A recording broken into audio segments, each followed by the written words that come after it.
Today from Republic Pictures is Dick Tracy Returns. The first of 15 weekly chapters debuted in theaters August 20th, 1938. In true cliffhanger style, it ends abruptly at the precise moment of imminent danger.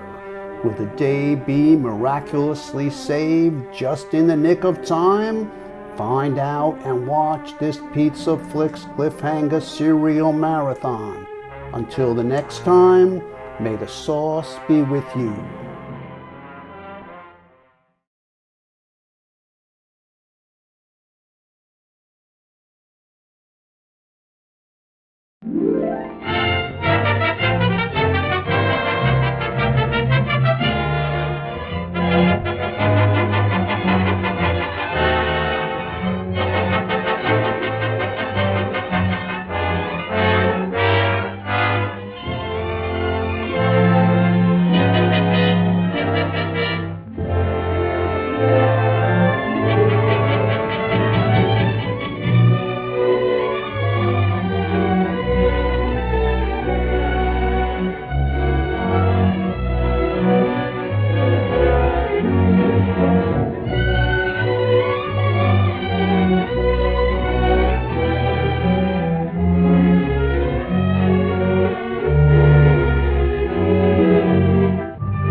Gentlemen, in the picture you've just witnessed, you've seen the underworld's challenge and your government's answer to that challenge.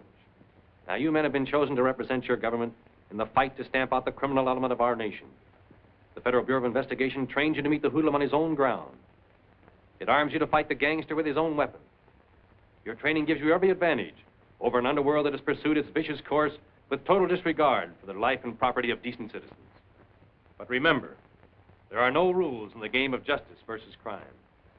All criminals are rats and should be treated as such. Your training is just beginning. Now it's up to you. Work hard, train hard. Because when you're full-fledged agents, you'll have to fight hard. Go to it. Good luck.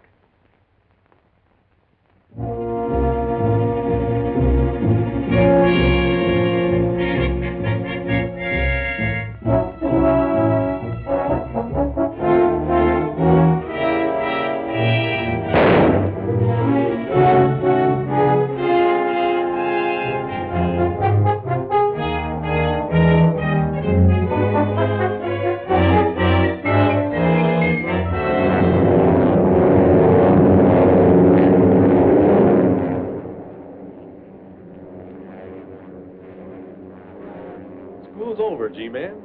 Why, tomorrow you'll be mingling with some of our best criminals.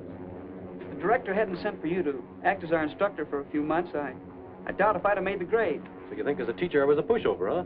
Oh, no. No, I merely meant that. I understand what you mean, Ron. And thanks for the compliment.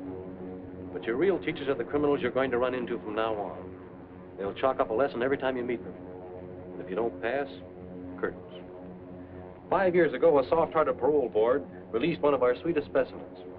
Since then, he's been mixed up in more crimes than you believe it possible for any one man to commit and get away with. We have very good reason to believe he's hiding somewhere in California with his 5 sons.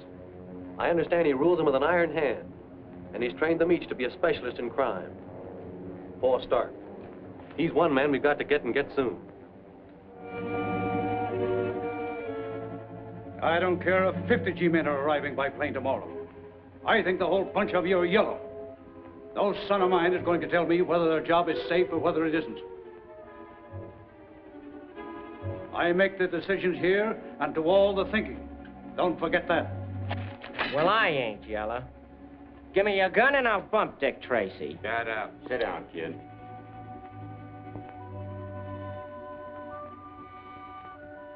going to pull off that job tomorrow at 12 o'clock, just as I planned it. And you all know what to do.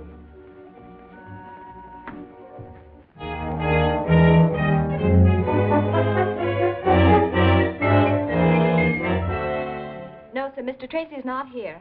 I'm expecting him at any moment. Yes, I'll be glad to. Mr. Tracy's office. Oh, yes, Mr. Field. No, Mr. Tracy's not arrived as yet. Yes, I'll be glad to. I'll tell him the moment he comes in. Goodbye. Things are coming to life around here with Tracy on his way back. Eh, Gwen? I can't wait to see him. Neither can I. Let's see. It's been almost 3 Come minutes. on, you public nuisance number one. Where's Dick? Yeah, where is he? You're both a little early. He hasn't arrived yet. And they're both bad detectives, too, Gwen. Dick! I was 10 feet behind them all the way down the hall. Hiya, Chief. Oh, it's great to see you. Well, this is what I call a real welcome. I'm glad to see you all. I want you to meet a newcomer, Special Agent Ron Merton. This is my secretary, Miss Andrews. How Hello. do you do? Special Agent Steve Lockwood. How do you do? How are you, Steve? And this is Mike McGurk, Super Sleuth. Glad to meet you. If you ever need any help figuring out things, just call on me. Thanks. And this is Junior, one of my most capable assistants. Glad to meet you, Mr. Merton. How do you do, Junior? I feel as though I've known all of you for a long while. Mr. Tracy's told me so much about you. All for you, Mr. Tracy, and all important. All right, Gwen. Oh, Steve, will you show Ron the lab while I go through these? Excuse me, Ron. Certainly. Okay, this way, Ron.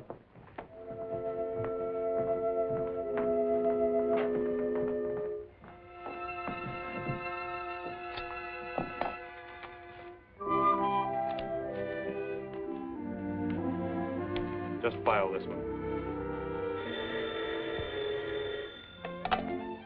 Hello? Dick Tracy speaking. Oh, yes, Mr. Ward. Surely, I'll send an agent right over. Ron. Pardon me. Gee, he sure is a swell guy, isn't he? Yeah, sure is. Yeah. No time like the present to go to work, Ron. The Ward Trust and Bonding Company has just requested a special agent to accompany $500,000 across town. Your first assignment. You'll find the details on this card. Right. I'll pick you up at that bank and we'll take Junior back to school. Okay. Yes, sir.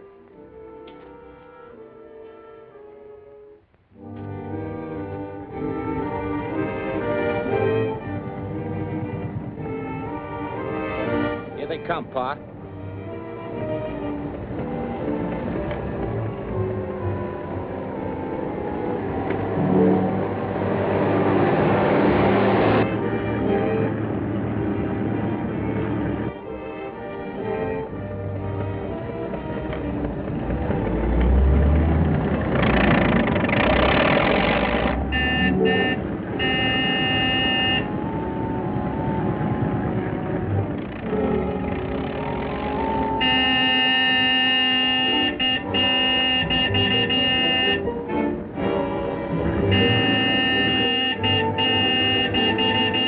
Driver of that van up ahead must be deaf. Yeah, you better turn off this alley at the next intersection. But, sir, we're not supposed to leave our specified route. I know it. But I have a hunch this is not on the level.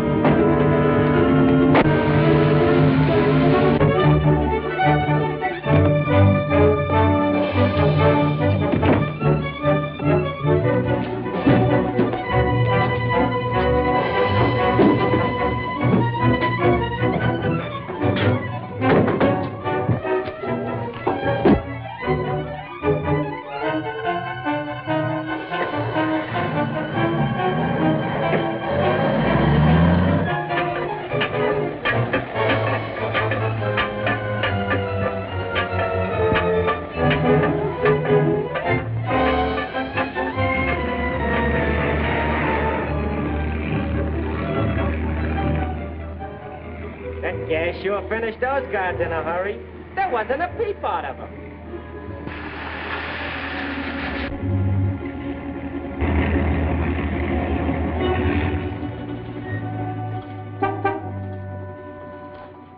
Hello, Mr. Tracy. Hello, Malloy. The Ward bonding shipment arrived yet? No, sir. It's about 8 minutes late. I was beginning to wonder about it. I'll check back over its route. If it doesn't arrive in 5 minutes, send out a general alarm. Yes, sir. What's the matter, Mr. Tracy? I don't know, Junior, but we're going to find out.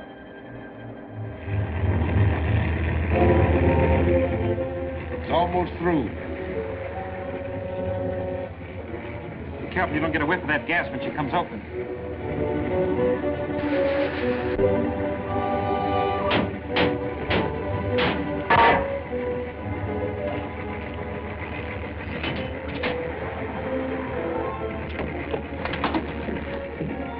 Get over.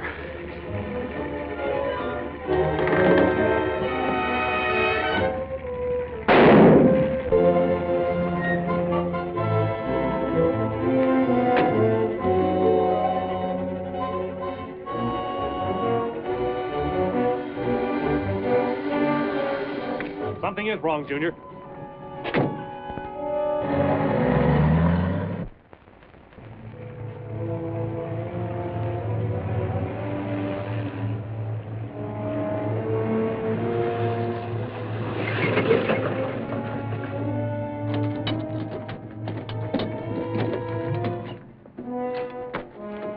Hurry it up, boys.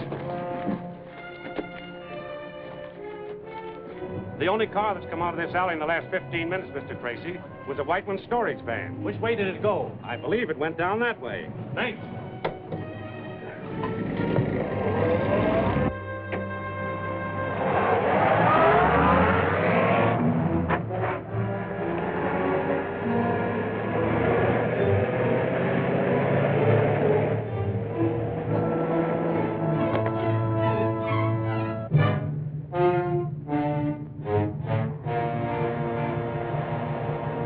That certainly was a nice piece of work. Yeah. Went off slick. But the G-man, he... What about the G-man? You didn't figure on gas masks. Well, come on, what happened? Don't worry. He won't cause us any trouble.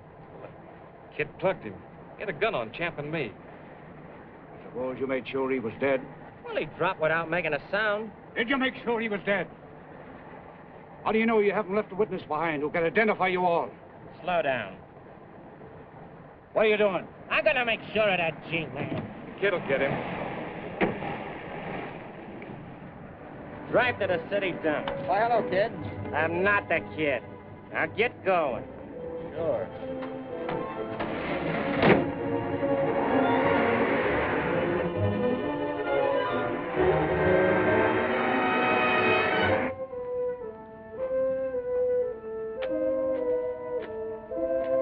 Yeah, just went around the corner, heading in the direction of the city dump. Thanks. Okay.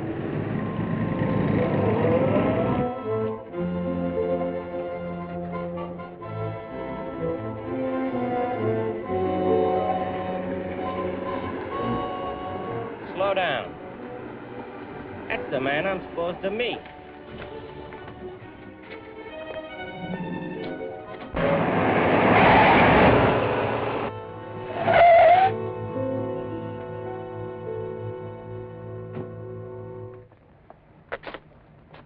Run.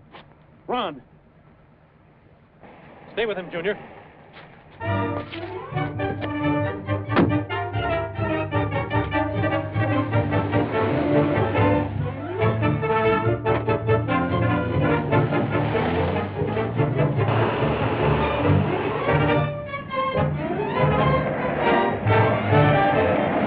That car catches us, I'll blast you.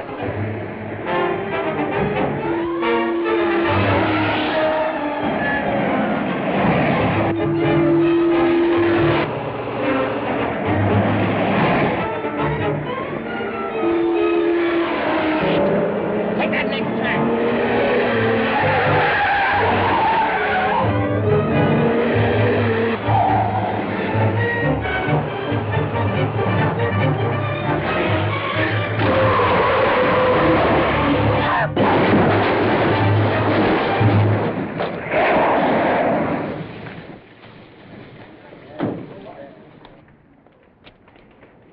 Anybody see what happened to the men inside of that cab? It burst into flames before I got here. Maybe that man can tell you. He was the first one here.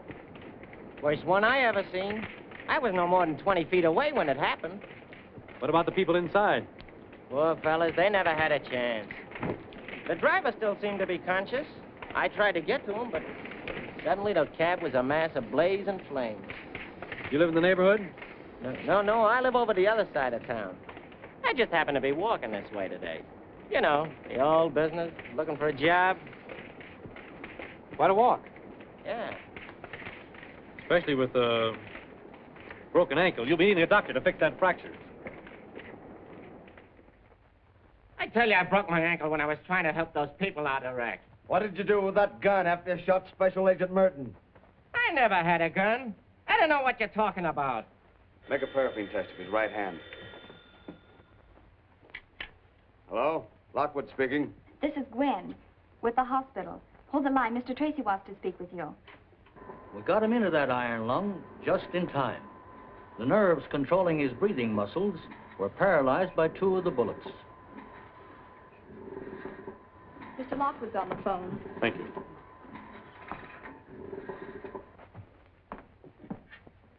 Hello, Steve. The doctor says Ron will pull through.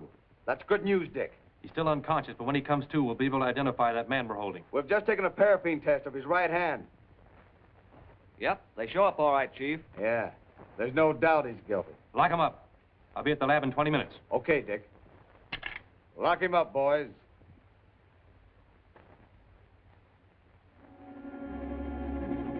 Pa, Dick Tracy's got the kid. He's going to pin the whole rap on him. What about the other G-man? Still living. They got him in an iron lung over at the receiving hospital.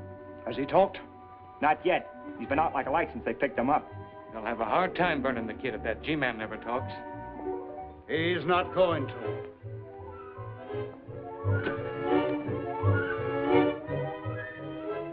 This will check for those footprints we found along the bottom of the ditch. I got it, Chief. I got all the dope on Joe Hanner, the driver of that taxi cab. It was just like you said. I went to the cab company with the number of the cab's license plates, and they gave me his pictures, his fingerprints, and everything. Well, Joe Hanner shouldn't be hard to trace. I think I know where he's gone. I found out he has a brother living in Salt Lake City. I checked all the ticket agencies and showed him Joe's picture. A clerk for the Speedhound Bus Company said he remembered a guy that looked like Hanner buying a ticket for Salt Lake. Good work, Mike. That's using the old noodle. If we bring Hanner back here, a lot of missing pieces will fit into the puzzle. Why do you suppose he beat it? Very obvious. He didn't want to identify his passenger. You and Mike hop the plane for Salt Lake and bring Hanner back. Right.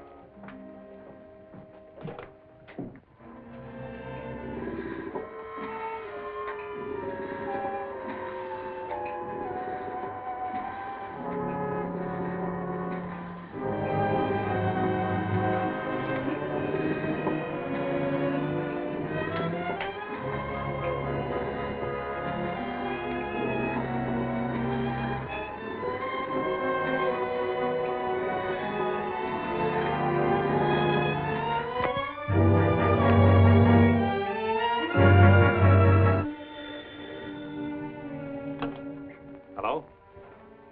Yes? Oh. All right. Yes, I'll be right over. What's happened? We've lost a great guy, Gwen. Ron's gone.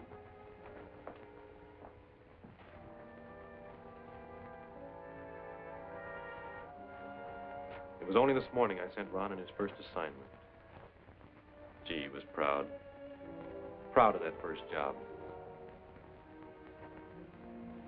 I'm going to finish that job for him, Gwen. There won't be a rat left in the underworld who'll be allowed to forget why Ron Merton died. This is a cast of the tire tracks left by the car in which the gang made their getaway.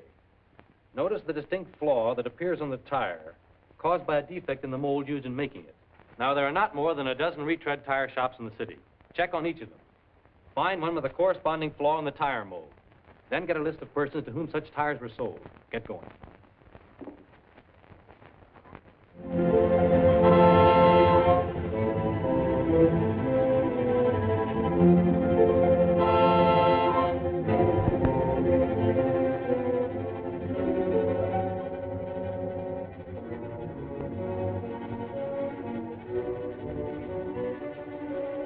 G-men are holding a suspect whom they believe Hanner will identify as the man who did the fatal shooting. I guess it's all up with the kid now. Why, the best mouthpiece in the country couldn't save him. If that taxi driver puts a finger on him, Yeah, if it wasn't for him, the kid would have a chance. They'd have a hard time proving he was in that cab. I've got a plan that'll keep Hanner from ever laying eyes on the kid. Snub, drive straight to the ridge with that equipment. Okay. You leave in the sedan about a half an hour. I'll pick up Champ and meet you tonight at the beam station. Right.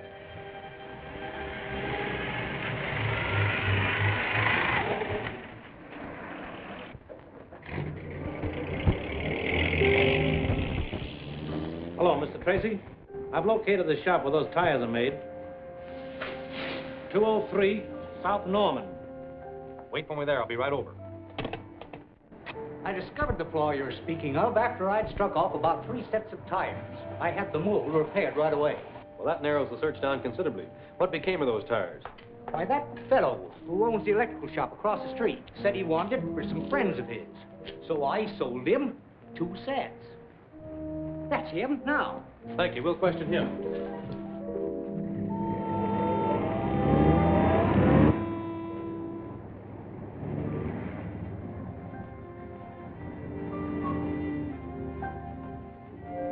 That car has the same kind of tires we're looking for. I'm going to follow it and see where it goes. You question the men in the shop.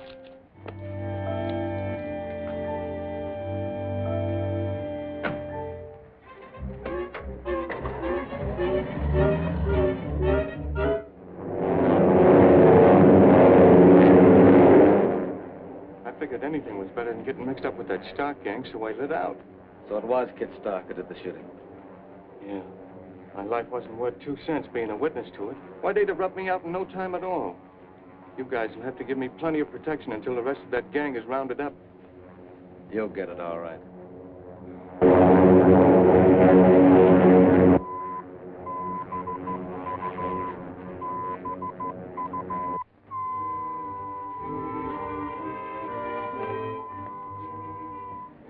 That's him. Come on.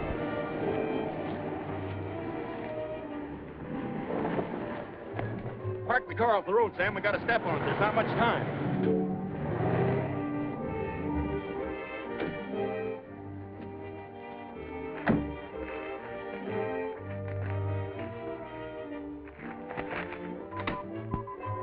All right, keep quiet and you won't get hurt.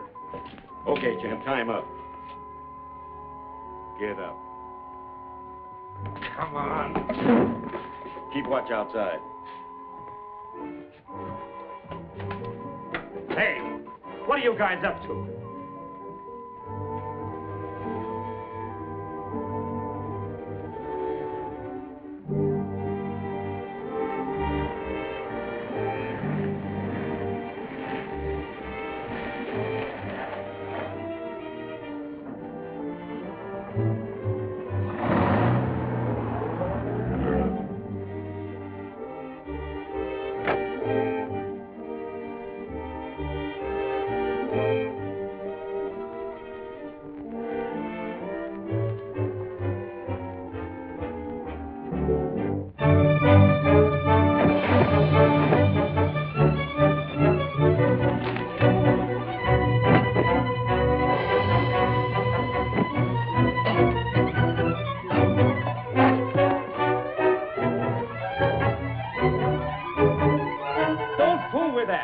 Broadcasting a beam signal. There's a ship in the air coming in on it.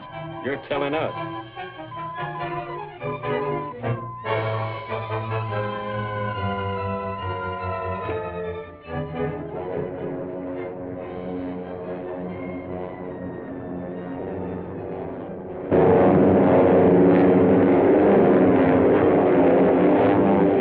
Now.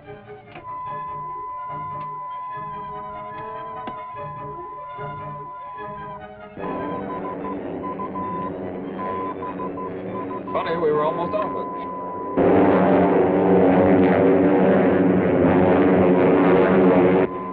Better veer north a little.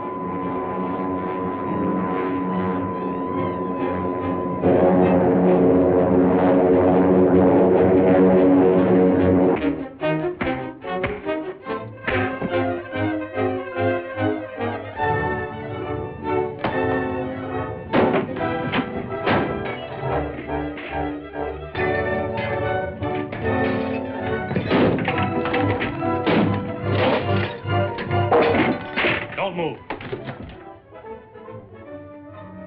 All right, stick him up there.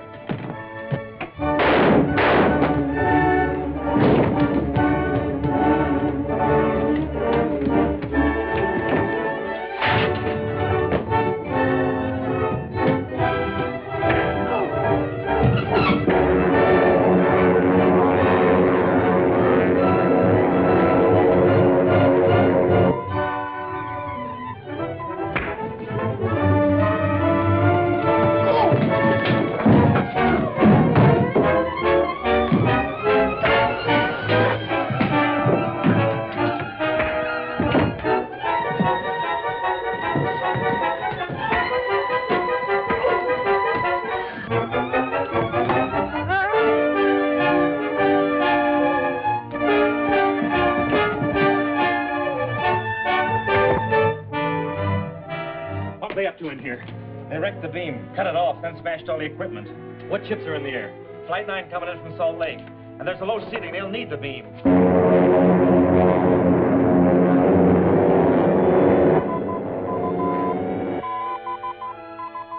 The minute the beam cut out, they probably circle ahead for another port.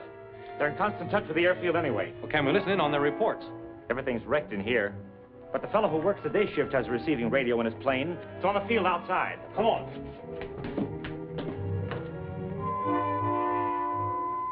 I'll give it 15 more minutes. Listen.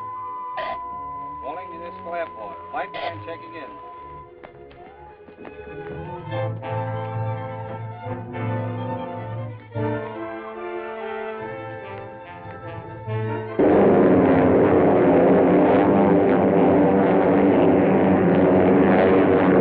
Flight 9 calling the airport.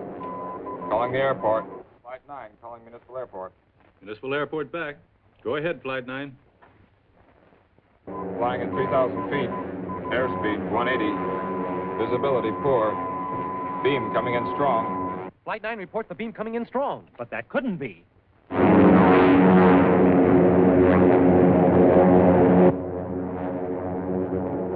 One of them kept looking at his watch, and at a certain time they cut the switch.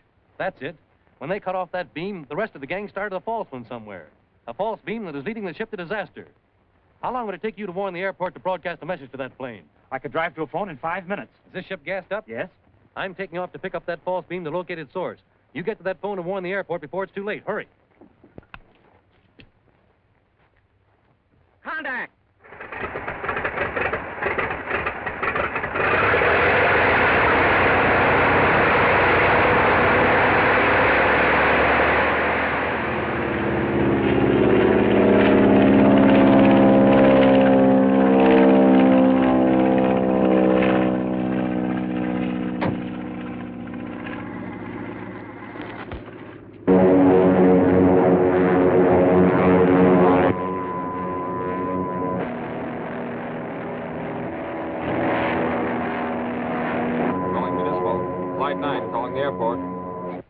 Come in, Flight 9.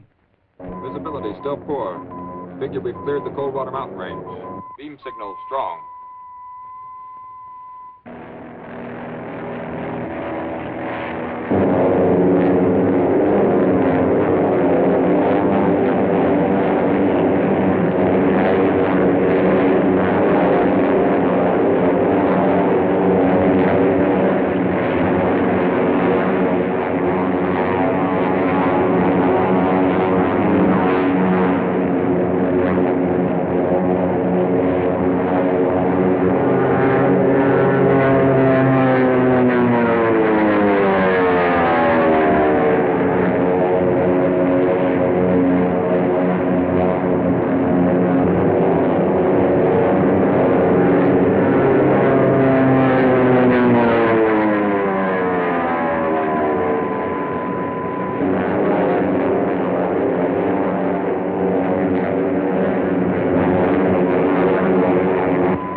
Trying to do?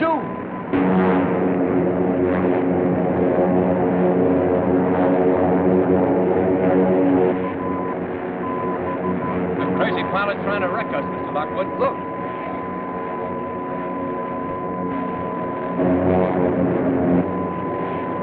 It's Dick Tracy. He's trying to warn us. Rise, rise!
trying to do?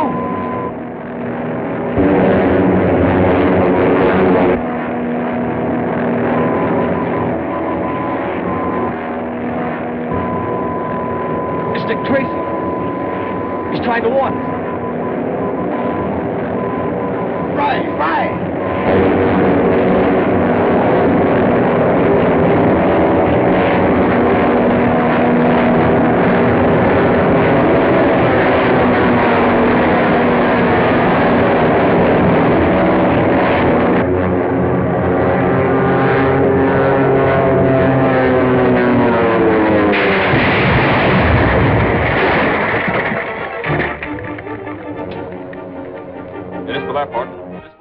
Flight 9 calling. Municipal Airport. Jones answering. Go ahead, Flight 9. Dick Tracy's plane crashed at azimuth north, 48 degrees west. Distance approximately 28 miles from your position. Wreck in flames. Send a rescue party immediately. That's all. Load the stuff on the truck. Snuff drive the truck to town. Right.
fingerprint.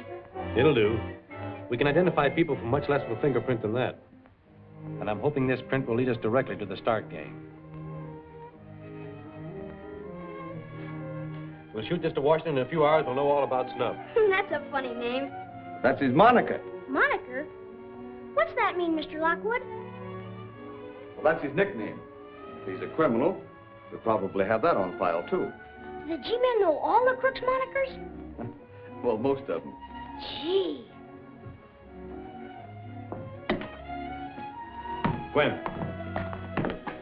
Get me Washington the teletype, please. Yes, sir.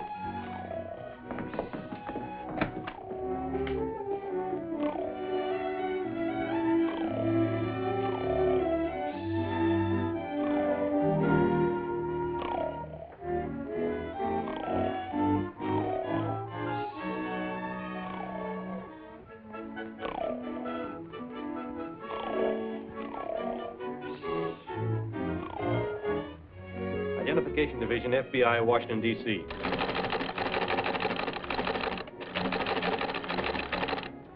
Teletype me all information you have on person, nickname Snub.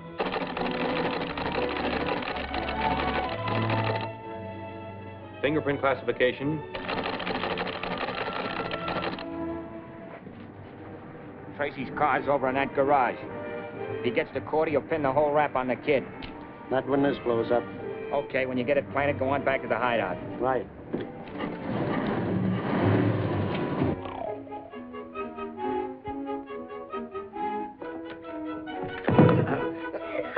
Bring him on. I'll fight all 17 of them. Junior, leave Mike alone. We'll be at Criminal Court, Division 9. The Kid Stark case opens in a half an hour.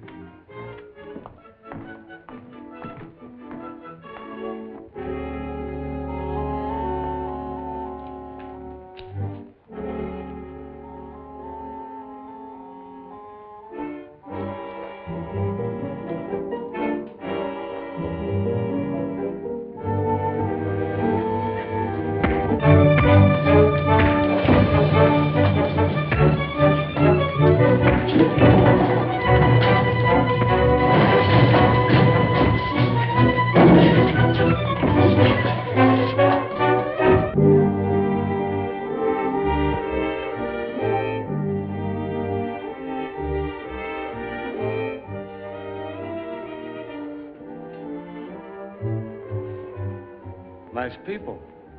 Yes. I have a suspicion they don't like me. Look after them, Steve. I've got to get to court. Right.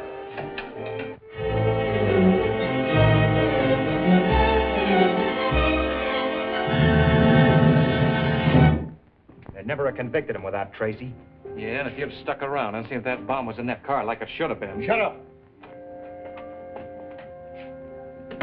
Well, what do you want? Well, we need more cars for that Manila shipment. Well, you heard him. What are you waiting for? Come on, get out.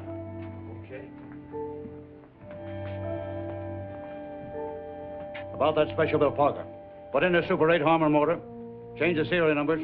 Take that sedan body off and make it a coupe. Yes, sir. And paint it yellow.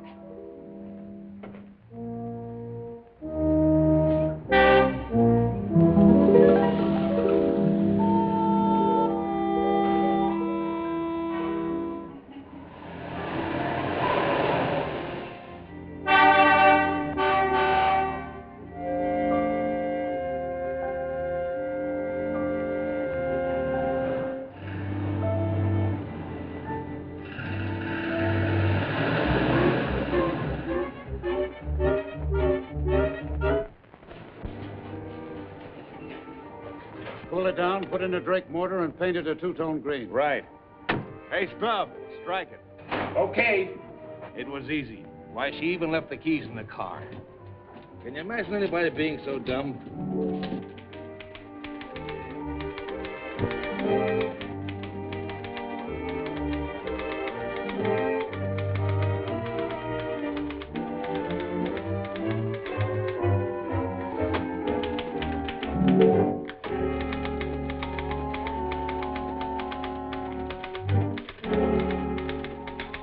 Mid-City Garage.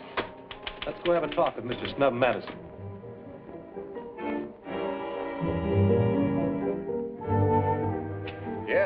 Snub worked here until last week, then he quit. Why? Why, because he... Say, listen, mister. I didn't ask him why. He just checked out, that's all I know. Let's go, Steve. Thanks.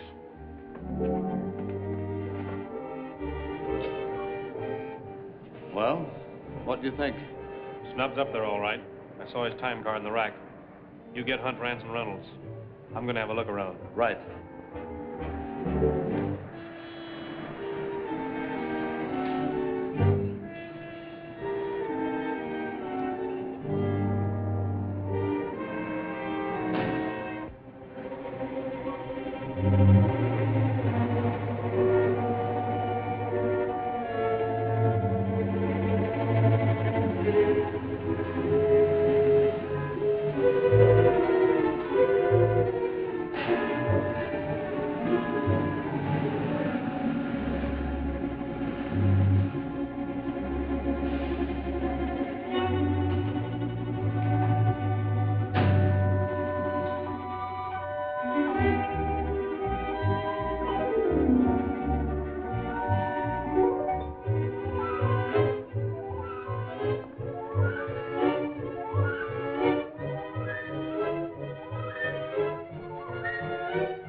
When you get this one changed over, start them all for the dock. Okay. Come on, let's get the money ready.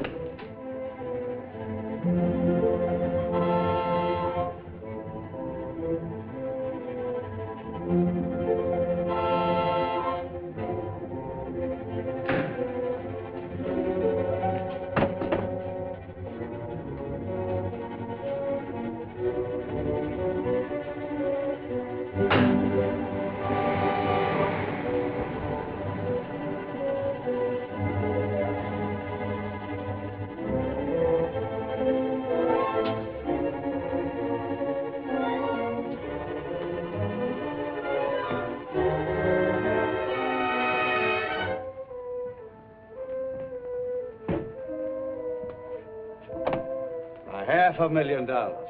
It certainly was a swell haul. Why, that Armwood car job was just the beginning. Don't move. Turn around.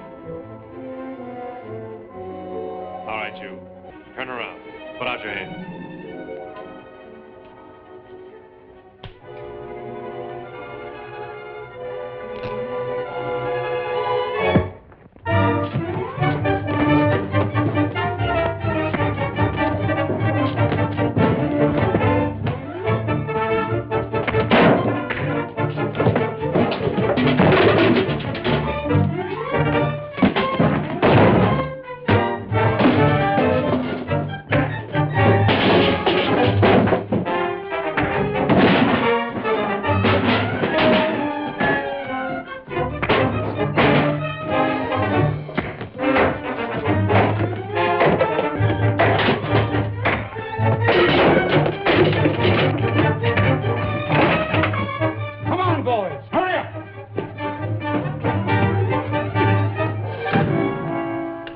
What's the idea?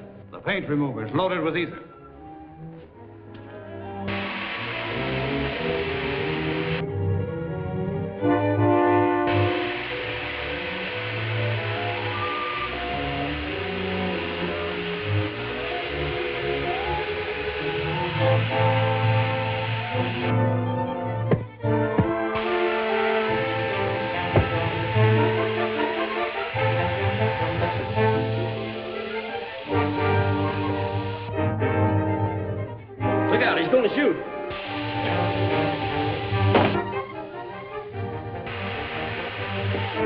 Well, what do we do now? That ether gas won't clear out for hours. Trigger, do! Pull that car over the head of the ramp. Don't let that gas get you.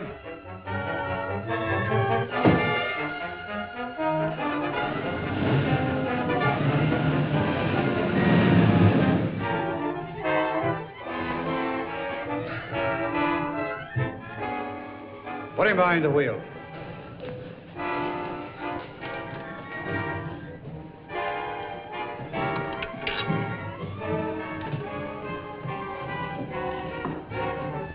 Ramp the wheel over and get out. He'll crack up, and his death will be accidental. Shove it down the ramp.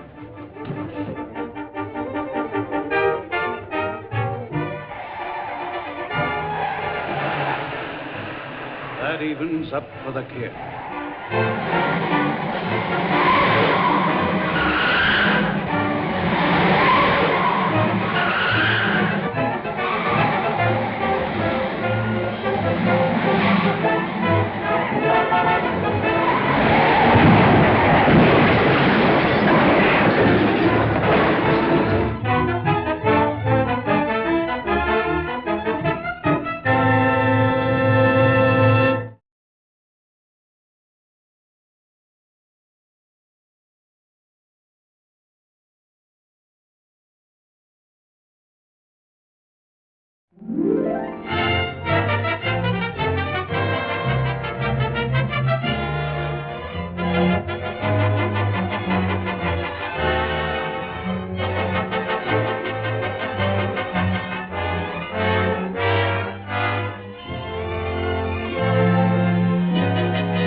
Look out, he's going to shoot.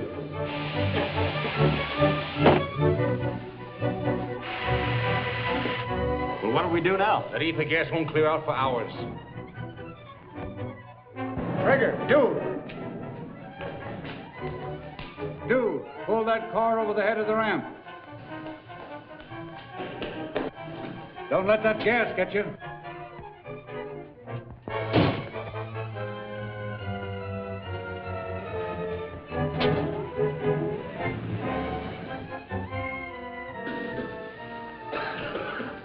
Bring him over the ramp. Put him behind the wheel.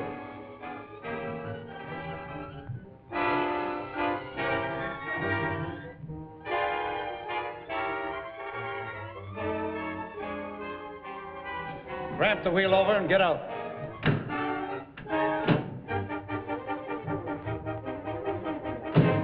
He'll crack up, and his death will be accidental. Shove it down the ramp.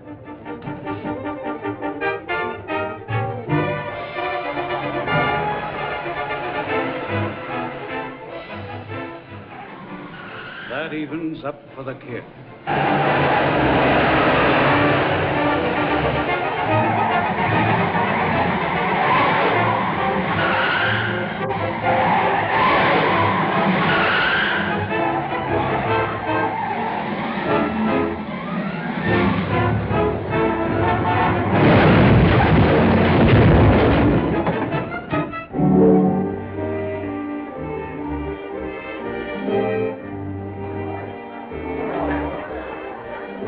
Are you all right, Dick? Yes.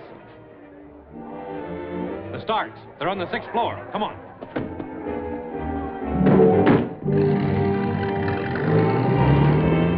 You fool! That gas will knock us all out. Well, how about the money? We got to leave it out the back way.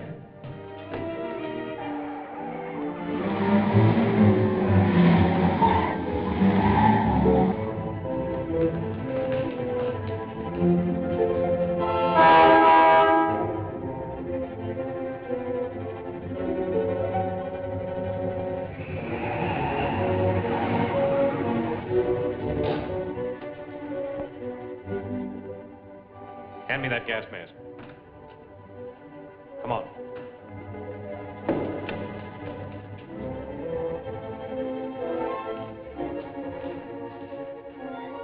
Stand back.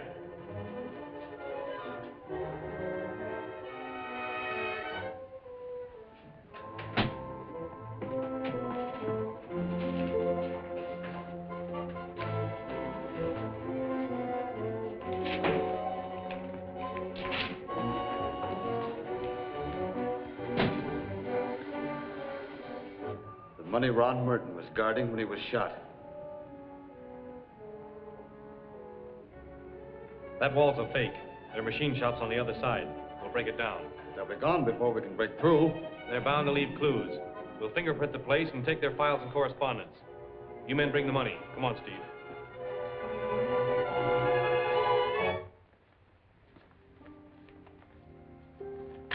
They certainly didn't leave much.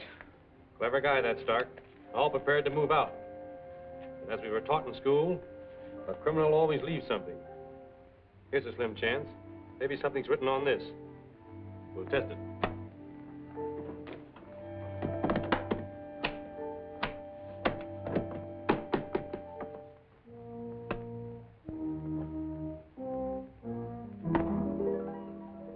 Thank you.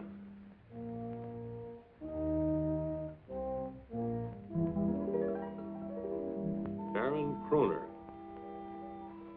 He's a spy, isn't he? Worse than that. He buys naval and military plans and sells them to any nation that will pay him. I wonder what he wanted with the Starks. Check on Kroner. Take Rance, Reynolds, and Hunt and cover all his activities for the past week. Make a list of all his telephone calls and copies of all the telegrams he sent and received. Right.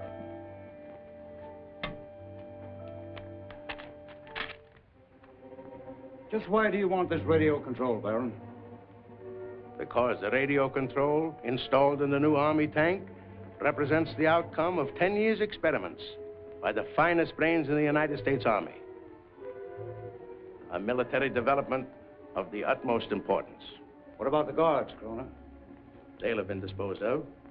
The car that the tank is being shipped into the coast will be sidetracked at Perlita Junction about 2 p.m. The rest is up to you.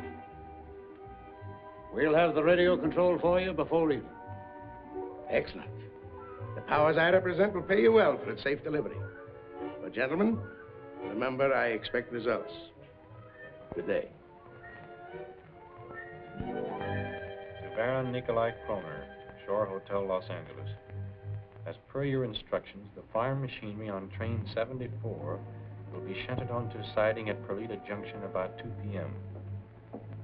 I checked with the railroad, and there is no fire machinery on train number 74. Where is Perlita Junction? In the mountains near Lone Peak. Only a small switchback. Gwen, call in Hunt, Rance, and Reynolds right away. Yes, sir. By 2 p.m., we'll all be at Perlita Junction.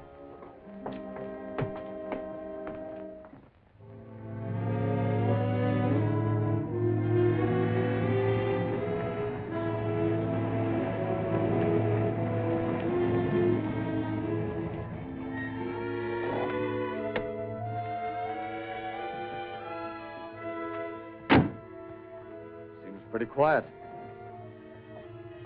Right on time. Wait here.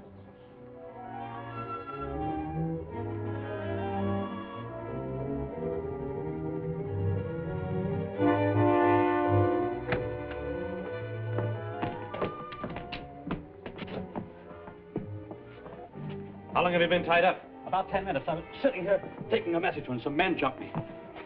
Telegraph the sheriff's office and have them get I up. can't. I can receive messages okay, but they've wrecked my sending key and opened the circuit. I see. Get word through as quick as you can. Come on, Steve. Let's go, men. The siding's over there. Take it easy. Hurry it up, boys. We'll drive her down to the ravine. We'll need time to take that radio control out of her.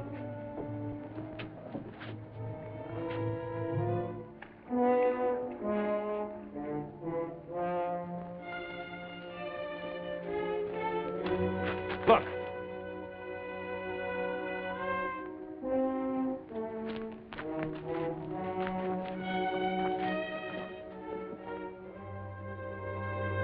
I get it now. They're after the new Army experimental tank. Stark! Stay where you are. It's Tracy! G-men! Let him have it!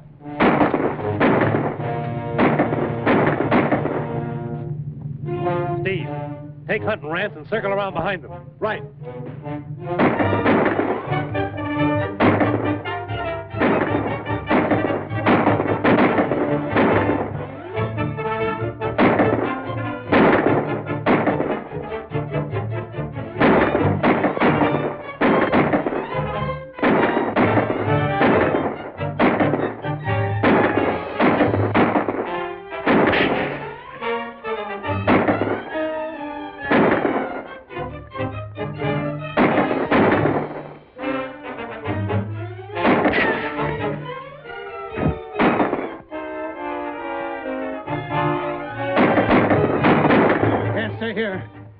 Trigger, get the engine started. It's our only chance for a getaway.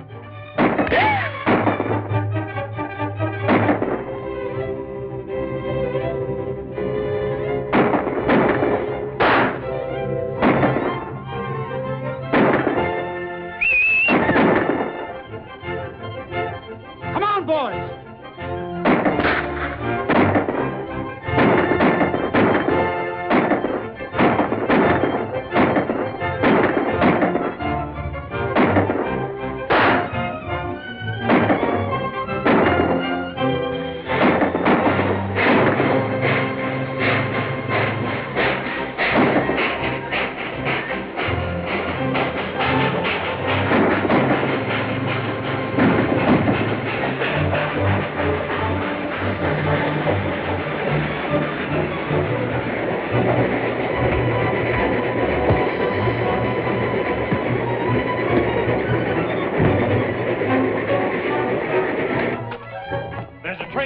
Down the mountain.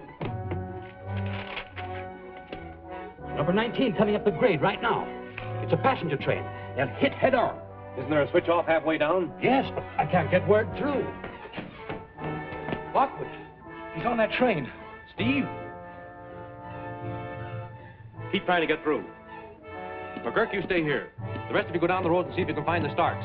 I'll cut across country in the tank. Right.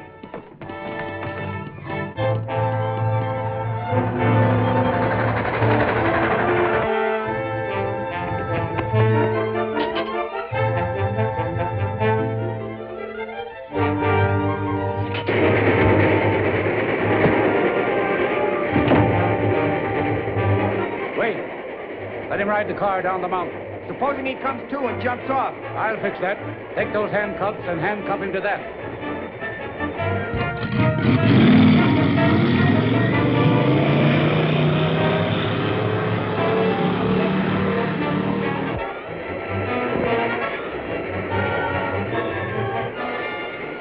His keys!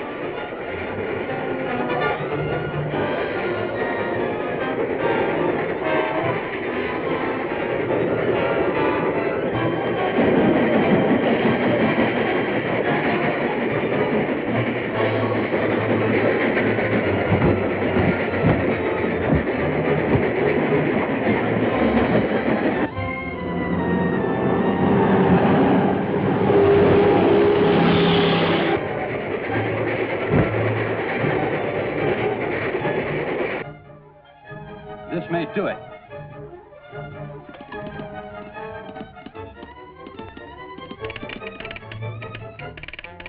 It works. I can only stop that passenger train.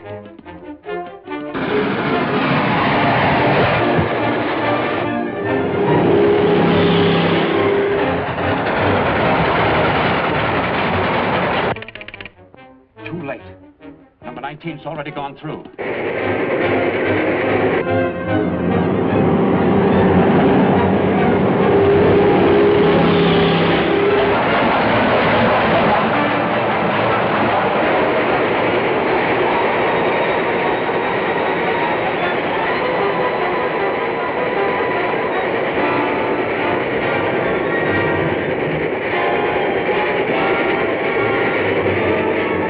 One more chance. Gomez Junction. I can only get the operator in time.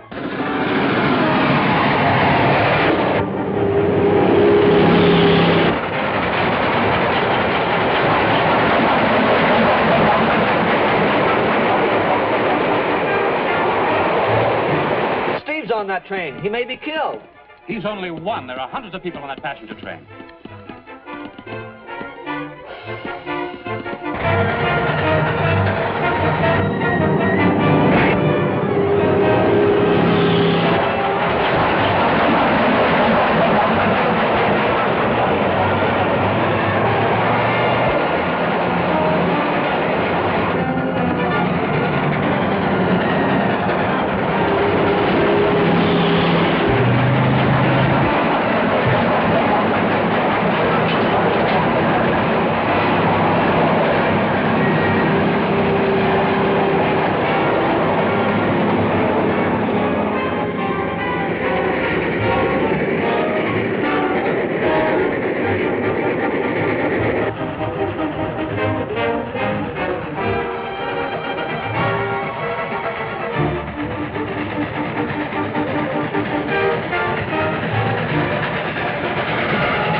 boys hurt?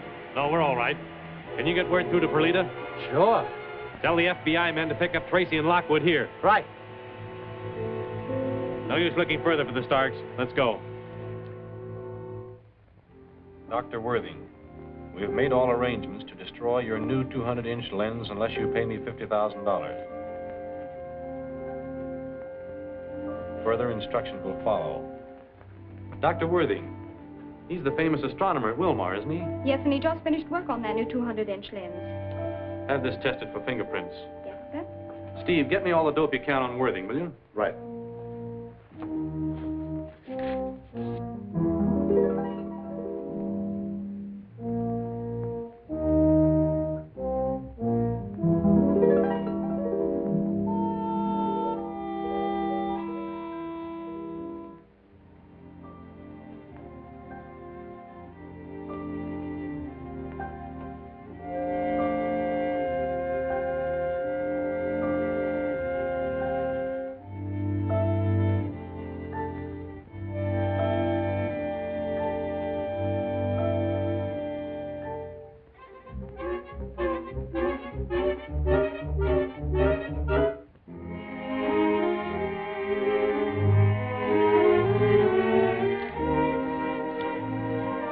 We're at their mercy. We cannot move the lens. It would take a week even to load it onto a flat car. Well, I'm sure we'll be able to protect it here, Dr. Worthing. I hope so. It represents an investment of $250,000 and 7 years of hard work. 7 years. Yes. I hope Mr. Clark will be able to convince them that we can't pay this extortion money. Convince them? You mean you're in direct contact with them? A second note last night told us to have the money at a point on the Upland Highway exactly 6 miles east of Holloway at 10 this morning. You know, Mr. Clark is as deeply interested in the telescope as I am. And you sent him to meet them without the money? Only a dummy package. He's going to plead with them in the interest of science. This is serious. I hope we can get there in time to stop him.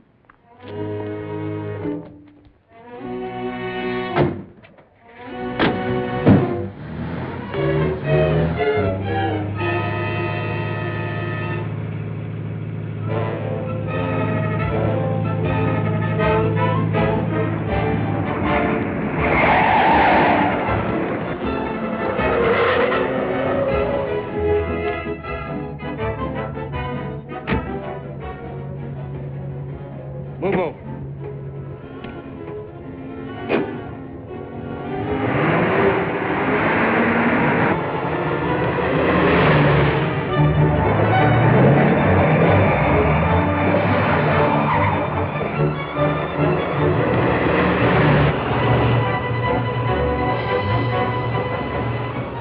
That's his car, all right.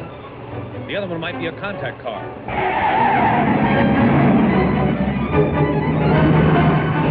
Let's get him.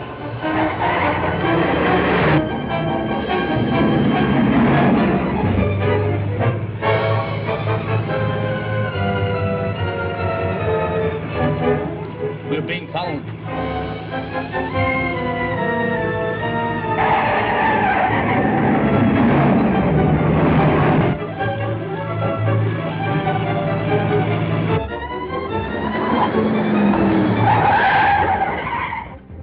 In the other car.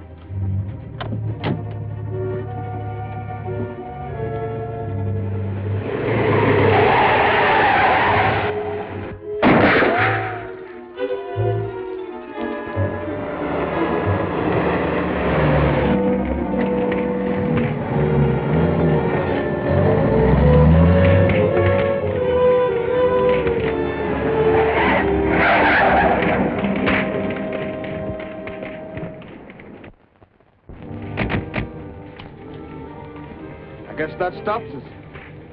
Yes. We'll get back to the observatory and help guard that lens.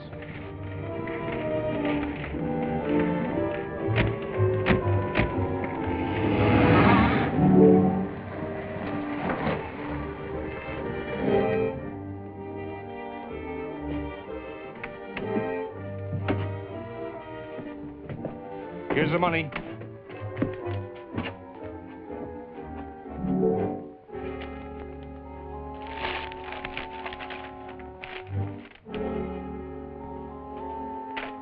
Very clever, aren't you? I expected you'd try an old trick like this, so I had you brought here. You're going to write a note to Dr. Worthing explaining how important it is for him to come through. My reason for coming was to explain... Forget the explanation. We want cash. That's just the point. All of our available funds have gone into building this new telescope. We can't pay you $50,000 or any part of it. He can pay it if he has to. Look that over.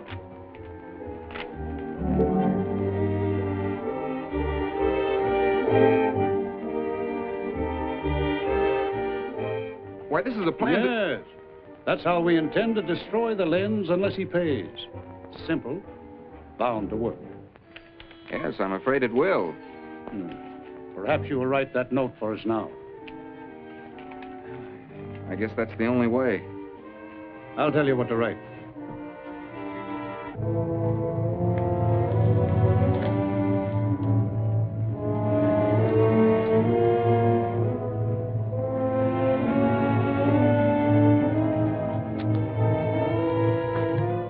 Don't worry about Clark, Dr. Worthing.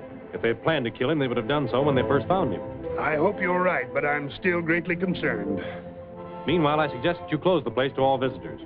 The crowd's already gathered for the afternoon lecture, and I hate to disappoint them now. Wouldn't it be all right if I just run through this one lecture and then close up? If you do, it's on your own responsibility. Doctor, I found this note pinned to the lens house door.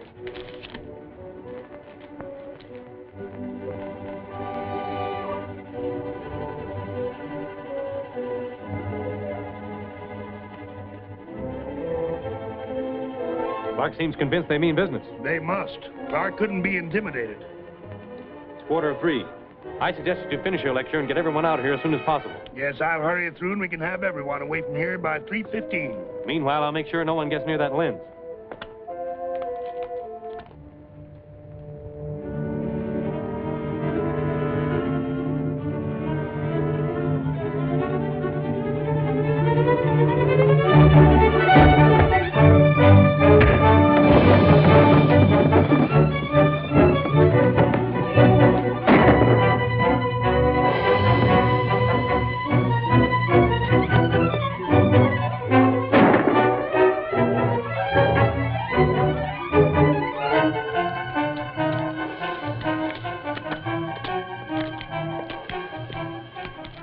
Shall we go in? No, we better stick around and see what happens.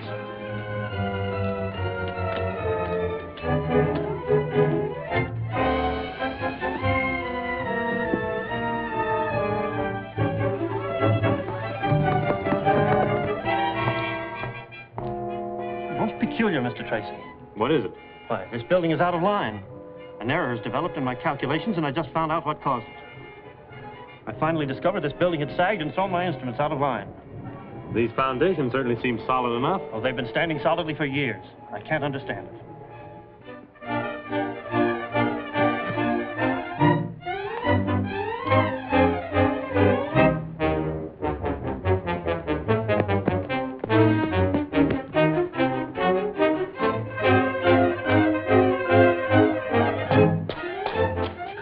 They tunneled in from...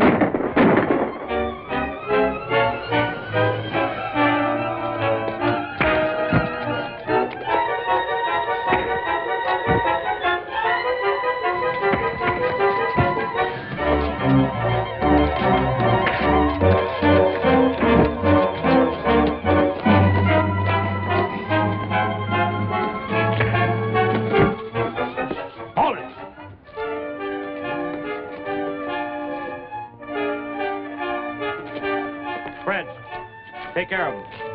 Steve, you and Mike come with me. Okay, Dick. We better set off that blast and scram. Well, why take a chance on that? We don't get the money either way. And let them think we're bluffing? I guess you're right. I was just thinking of all those visitors up there. That's their tough luck. It's now or never. Come on. It's no use, Mr. Tracy. He's dead. From what he said, they must have a tunnel under the lens. But where's the entrance to it? The sagging building. The tunnel must be under here. If the lens building is in that direction, and the tunnel passes under this building, the entrance must be that way. There's an old mine tunnel down there. That's it. Come on. The rings about the planet Saturn are gaseous in nature.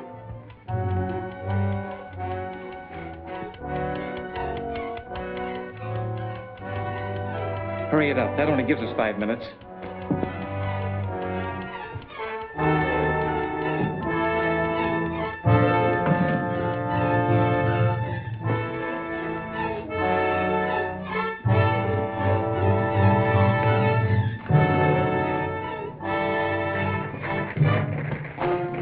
Somebody's coming.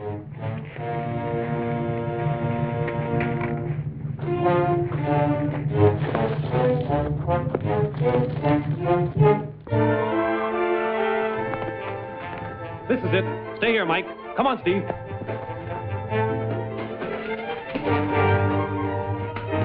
Looks like we beat him to it.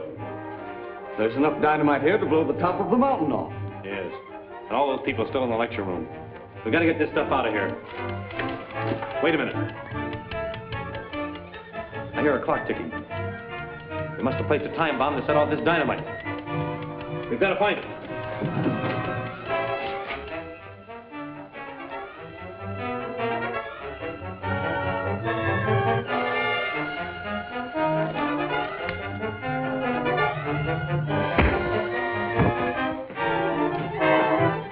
Let him go.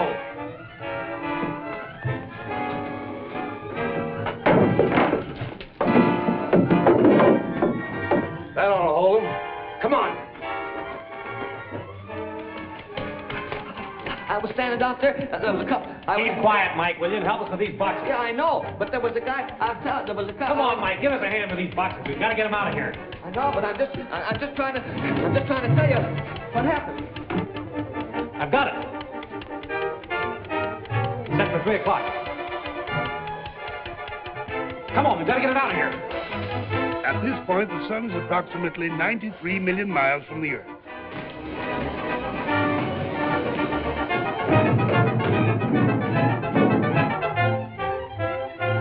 She's due now.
Looks like we beat him to it.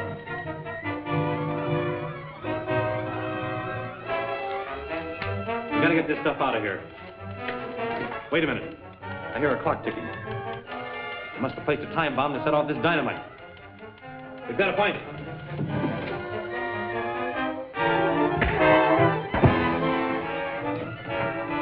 Let him go.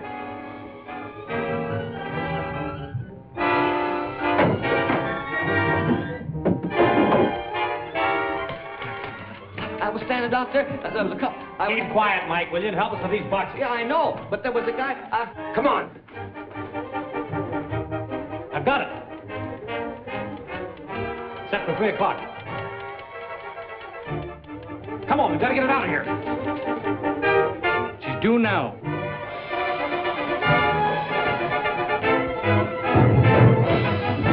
It's locked. That's what I was trying to tell you. A couple of guys jumped me outside. Get back. It's our only chance. But what are you going to do? Get back!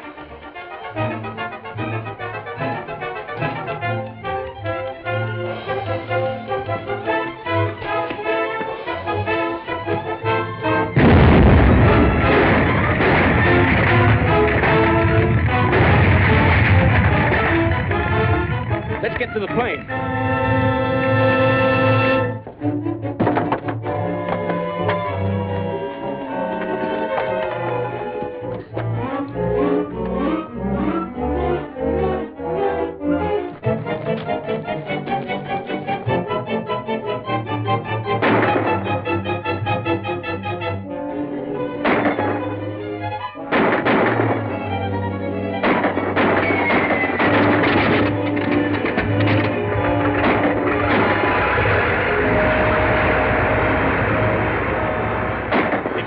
Number? Seems to me there was an X in front of it. X means experimental. Must be an experimental plane.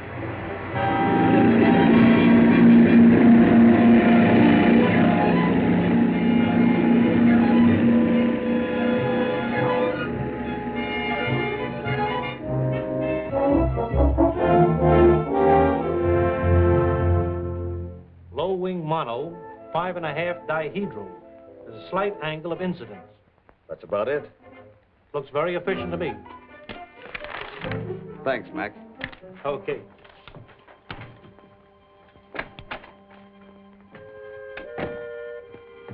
Here we are, Dick. How does it look to you? That's the way I saw it. Right to scale. Look familiar, Mike? Yeah. Call the National Aircraft Company, Gwen. Now we'll find out who makes this plane and trace it down.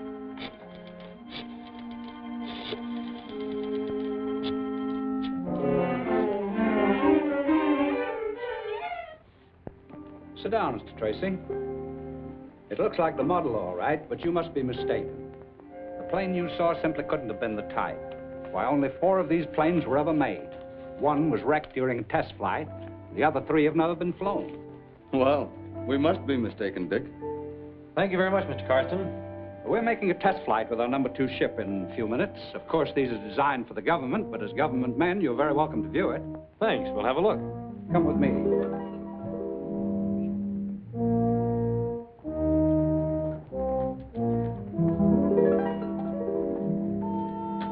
It's designed to climb faster and higher than any plane yet made.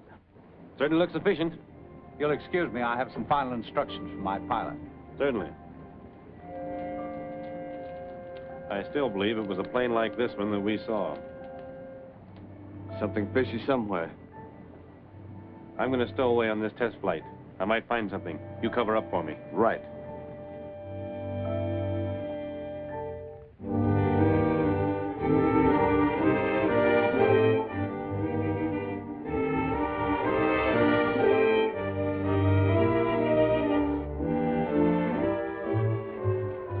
This is Brand, our test pilot. Mr. Lockwood is from the Federal Bureau of Investigation. How do you do? Howdy. Where's Mr. Tracy? Why, he had to leave. Left his thanks for your courtesy. I'm sorry. Well, Brand, all set? Yes, sir. Plenty oxygen? Fresh tanks? Shoot okay? Yes, but I don't think I'll need it today. I hope not. Well, off you go. Good luck. I'll do my best, sir.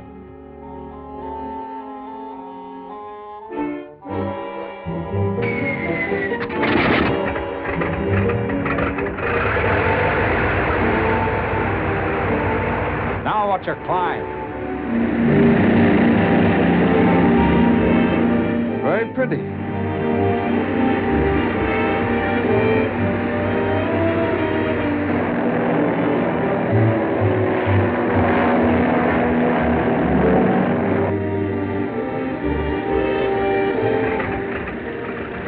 Here he comes.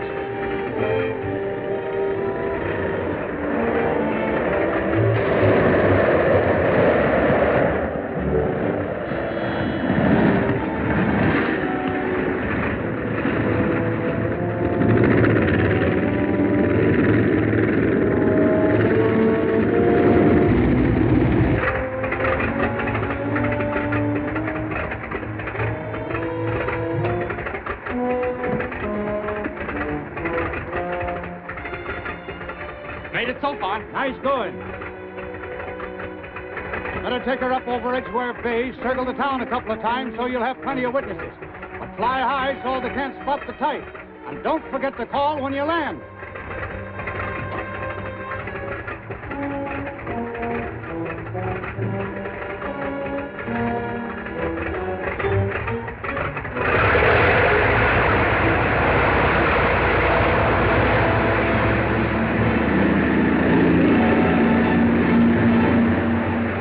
Get going, Pete. Tell Wade to dismantle her right away and load her on the truck.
Okay, Pete. I think I know who it was. It must have been Tracy again.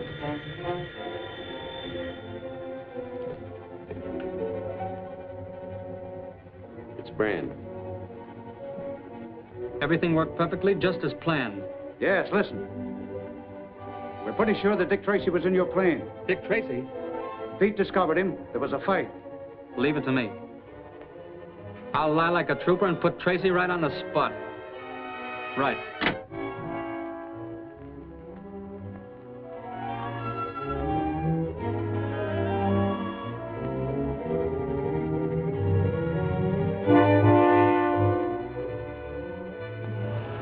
What do you make of it? There's no doubt about it. Stark is stealing government planes from Carston. But how? Simple enough. I think that test pilot Brand switches planes. He turns the government ship over to Stark and then wrecks a decoy plane of similar appearance. Shouldn't we grab Brand? No, he's small fry. By keeping our eyes open and playing dumb, we'll get onto the trail of Stark. He's the man we're after.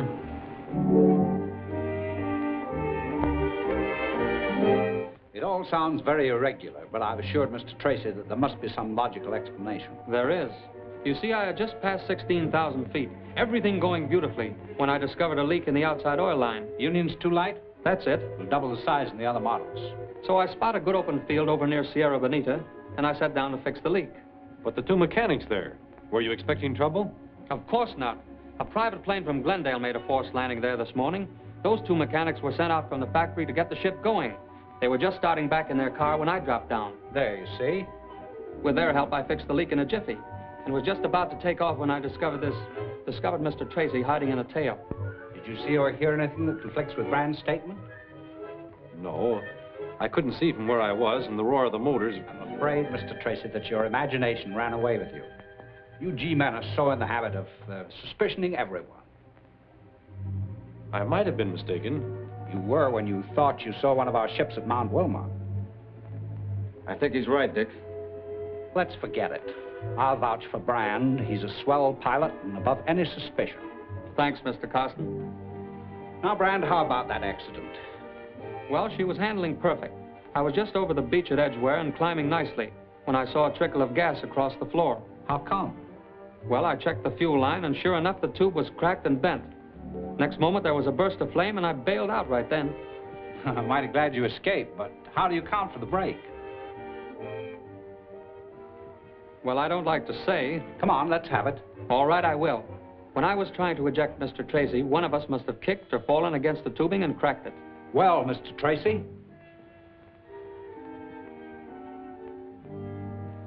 I was assigned to this case, Mr. Karsten, and I've got to follow it through. Well, if you're still suspicious, how about coming along with me tomorrow on the test flight? We are testing number 3, aren't we? Definitely. We have only 3 days left to cinch that government contract. Of course, 2 of this model have cracked up, but I'm sure you'd be safe tomorrow. I'll be with you. Okay, see you then.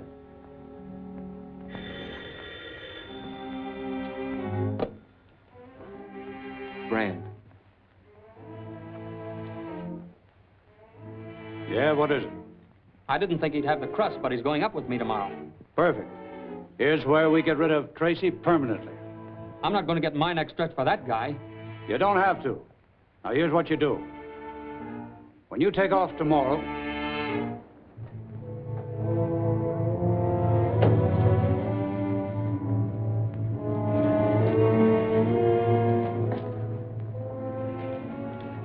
what's this? Order 2 full tanks of oxygen. Want to be sure we have plenty. That's right. Can't have anything go wrong today.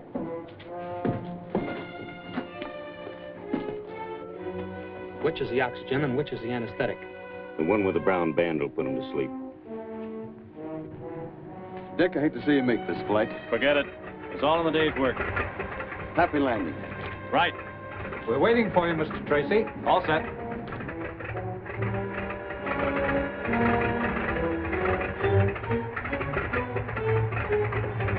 Those are the oxygen tubes. We'll need them in about 10 minutes.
What you say is hard to believe. I suspected from the beginning that the Stark gang was stealing your planes. They would have had the third one if your test pilot hadn't tried to do away with me. Well, this is a serious matter. You see, the government had entrusted me with certain specifications. The motors on those planes contain a secret that mustn't fall into the wrong hands. We're a little late, Mr. Karsten. They've already stolen 2 of your planes. I understand you have only 1 remaining plane of this type. That's right. If we're in luck, Stark gang will try to steal the motor from that 4th plane. If we help them do it. I got you. We use that 4th motor as bait and set a trap. Exactly. But it must be a very clever trap, or they'll never fall for it. The Stark gang must have spies among your men. Give out general orders at once that the 4th plane is to be entirely dismantled and the motor packed for shipment by truck. The motor will leave my factory by truck, but this is only to make it look on the level. A second truck, looking exactly like the first and with the dummy motor in it, will continue on the journey. Tracy figures he'll be able to follow you after you hijack the dummy motor and in this way be led to the hideout. Very nice of Tracy to tell you these things. Does he suspect you? No. Maybe Tracy doesn't know the money that foreign agents will pay for a few government secrets. I wish the deal was complete and in the bag. Eh, getting nervous? There's no need. We've got Tracy just where we want him. Tell me more about that automatic radio signal that is supposed to guide the G-men to wherever we take the truck. It will be concealed in the crate containing the dummy motor.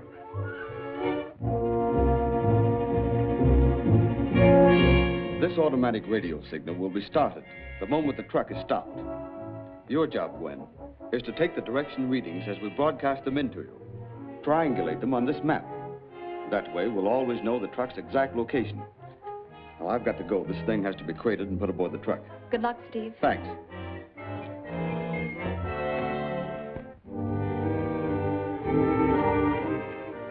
They'll drive straight to Bakersfield. If you're stopped along the road, don't resist. Just give this cord a yank. That'll start the automatic radio signal concealed in the dummy motor crate. I see. You want the hijackers to make off with the truck so you can follow them and see where they take it. That's right. The other truck's coming, Dick. Start your motor.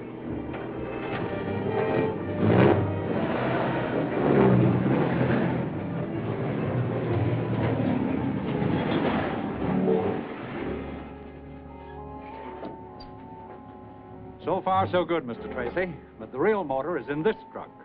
I don't want anything to happen to it. I'm going to ride with it to the government warehouse. That's a good idea. Come on, Steve.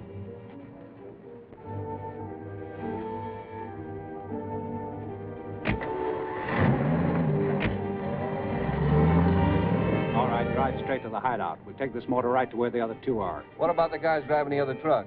I picked them for the job. They know the score. Let's go.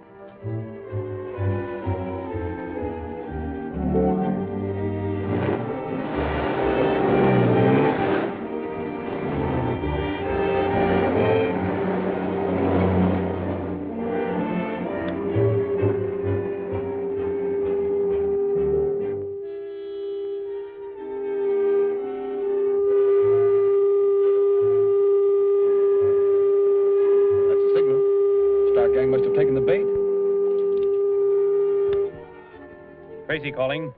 Calling headquarters from location 12. Radio signal coming in from north 11 points west.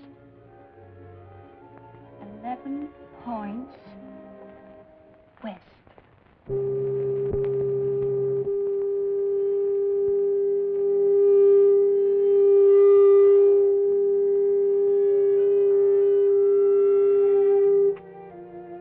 Stanton from location 3. Signal's coming from west, 20 points south.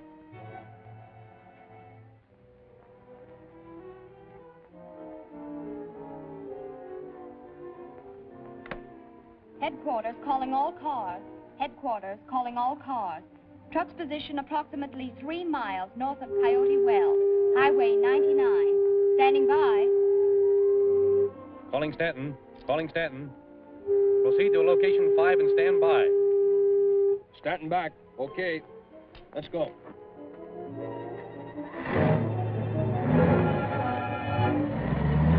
We better head north.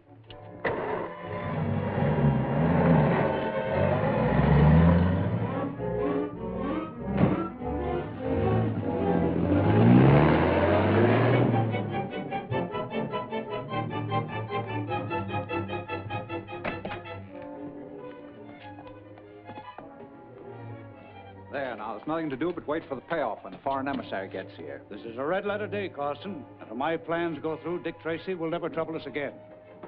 That truck should be entering Dorman Canyon with the automatic radio signal on it about now.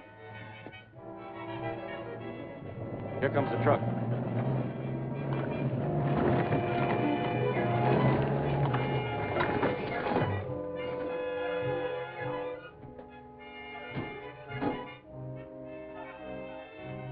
Come on, help us plant this dynamite. What's the gag? You'll see. Give us a hand with these cases. We're taking them up above.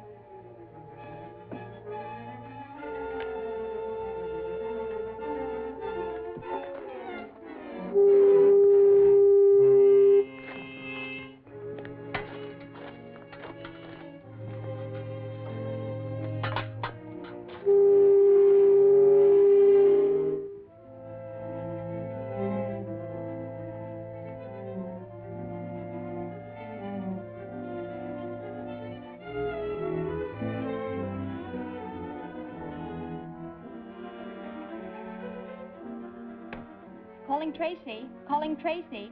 The truck is stopped in Dorman Canyon. Dorman Canyon is midway between Hammett and Tarleton City. Okay, Gwen. Stand by. Calling Stanton. Calling Stanton. Proceed to Dorman Canyon. We'll meet you there. That is all. Message received. Cut across for the ridge rock.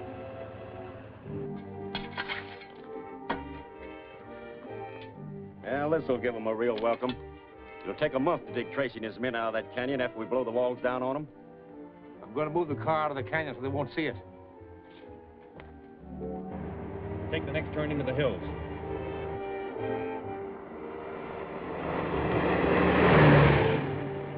Well, the G-men ought to be along any minute now. You two stay here, light that fuse when I give you the signal, then clear out. Right. Come on, dude. We'll watch for him.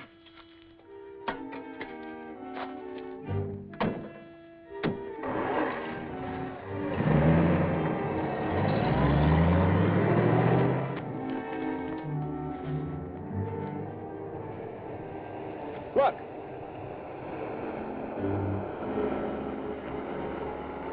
That's the first of them, all right.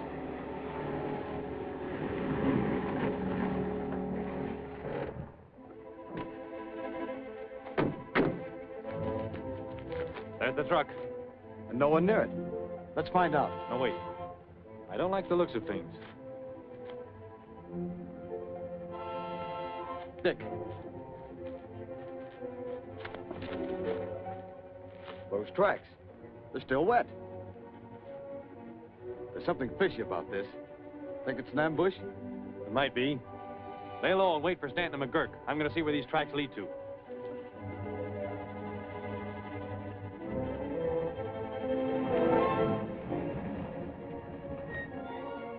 If we detour, we'll be another hour. Let's chance the road we're on. Okay. Tracy will be there all right. He's coming in the other way.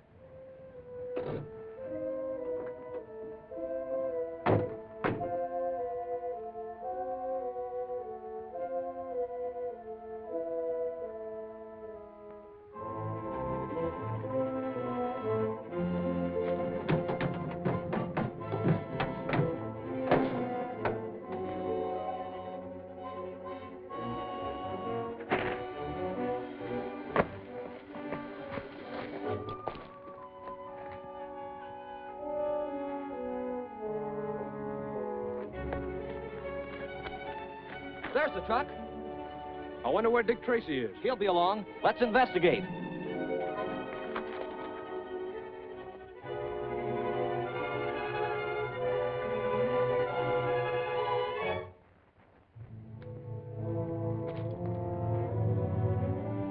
There's a couple of them now. I'll signal for the explosion when they get near the truck. What about Tracy? Oh, he may be wise to us. Let's get this over with.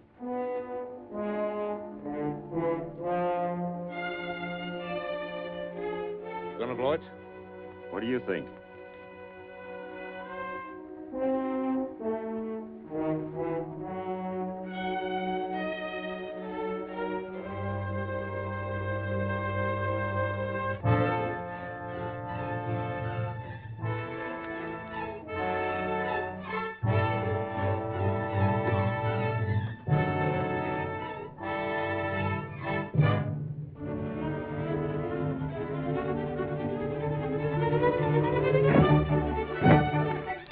Don't shoot. You'll warn them away from the truck. Stay here.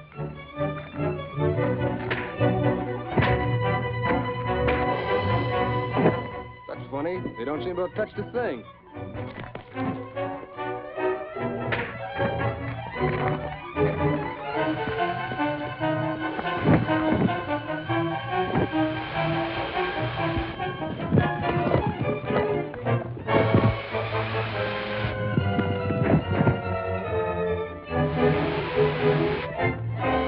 Tracy hasn't got a chance.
There's a couple of them now. I'll signal for the explosion when they get near the truck. What about Tracy? Oh, he may be wise to us. Let's get this over with.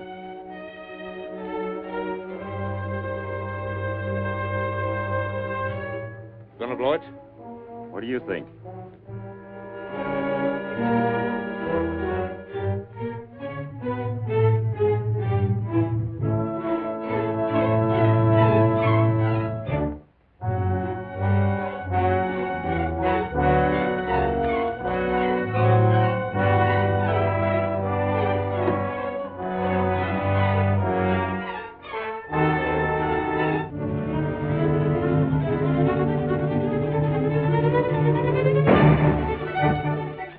Don't shoot. You'll warn them away from the truck.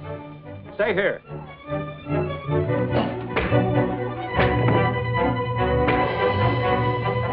That's funny. They don't seem to have touched a thing.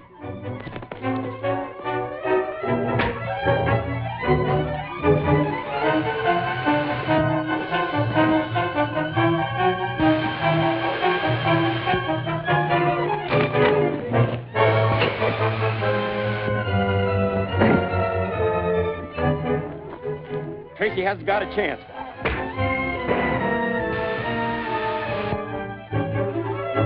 Mike! Stanton! Get back!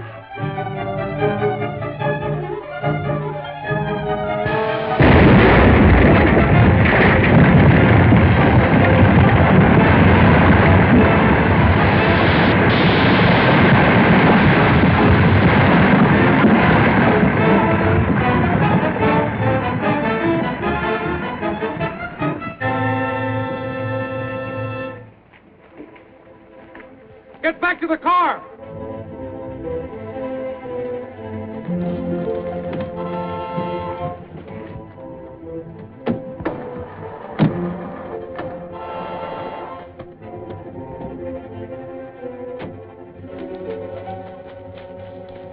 Let's go. It's no use. The wires are gone. Look, there's a G-Man's car. Let's get it. The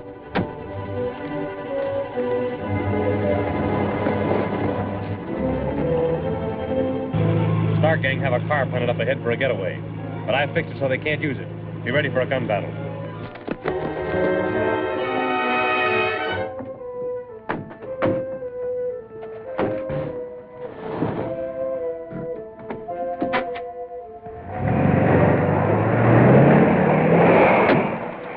That's our car. Steve, broadcast a message to the Highway Patrol. Give a description of that car and tell them to cover all roads. Right. Stan, McGurk, you come with me. We'll check for clues in their car.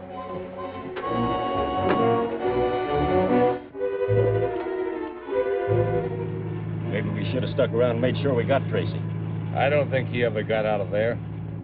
Looks like a clean getaway.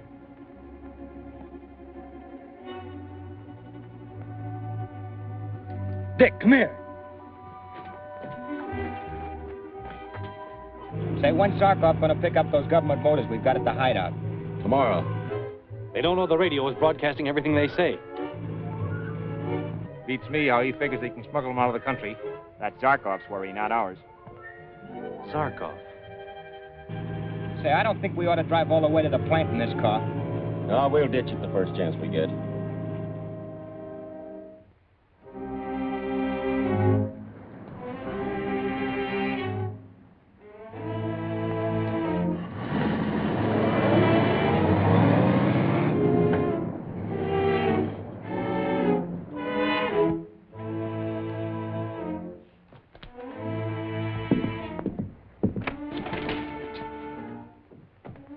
Ah, Mr. Zarkov.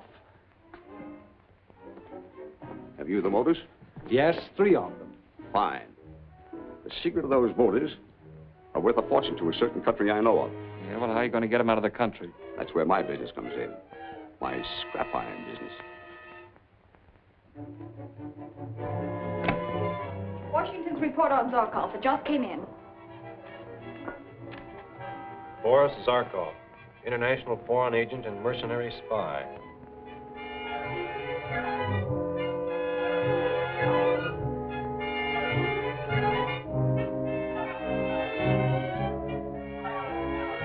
Suspected as dangerous alien. Scrap iron, huh? I'm beginning to see the light. 3 valuable government airplane motors are stolen by the Stark gang and held in an unknown hideout to be turned over to this foreign agent Zarkov. Zarkov, meanwhile, is pretending to be engaged in the legitimate business of buying and shipping scrap iron to the Orient. How does Zarkov figure to get the motors out of the country? That's where the scrap iron comes in. If I'm not mistaken, in a few days, a ship will sail for the Orient carrying a cargo of scrap iron. Somewhere in that cargo will be the 3 government airplane motors. That's like finding a needle in a haystack. That's just it. It would be practically impossible to find those motors once they were aboard ship. We've got to get to that hideout before the motors are moved. When the Stark boys were getting away in that radio car, they mentioned going to a plant. Mix me a solvent catalytic agent for nitrate, will you, Steve? Certainly. Gwen, call the Maritime Board and find out what docks are loading scrap iron shipments for the Orient. Yes, sir.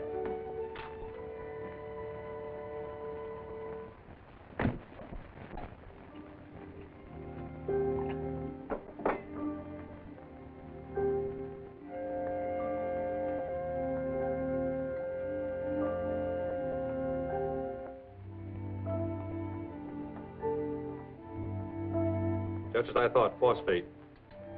That car we captured from the Stark gang has been kept at times where there was a lot of phosphate. They tracked it in on their shoes when they got into the car. Phosphate. That's what the farmers use for fertilizer, don't they? That's right. There's a tramp steamer, Pier 40, sailing for the Orient day after tomorrow with a load of scrap iron. Good. Now find out the name of the trucking company. I've already done that, Mr. Tracy. You have? Mm-hmm. I tell you, Steve, the day of women's special agents is just around the corner. And what is the name of the trucking company, Little Miss Intelligence? Trendle, 358 Pier Avenue. Swell. Yes, we've been hauling for a man named Zarkov. Scrap iron. Where do you make those pickups? Oh, different places. We were 2 days clearing off a junk car lot. Today we are bringing back several loads of scrap iron from a railroad yard. Obsolete iron wheels, cables, old boilers. I see. But tomorrow, the job is finished. Just 2 truckloads of old machinery from a broken-down fertilizing plant. Fertilizer plant. That's what I'm looking for. Now, Mr. Trendle, I want to ask your cooperation in this matter. Sure, anything. Tomorrow, when your trucks leave for that pickup, I want to be on... A couple of trucks are coming here. Let them in.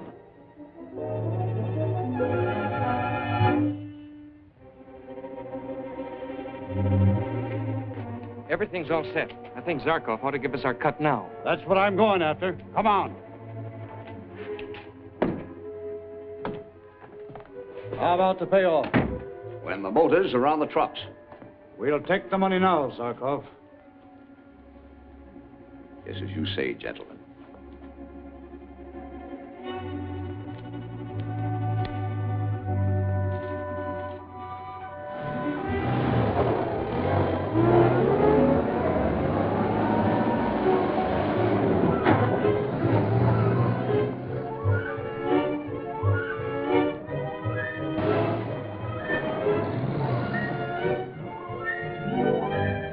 Where do we make the pickup? Right around the corner. The boys are waiting for you.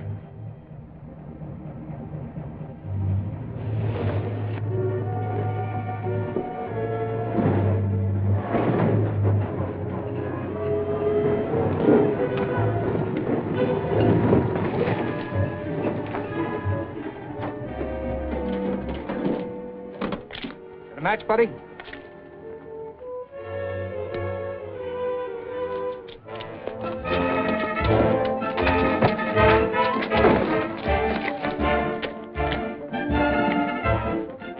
You two stay with them.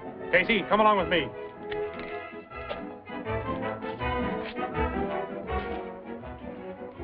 The truck's just pulled in. They're paying off inside. You better get your cut. Okay.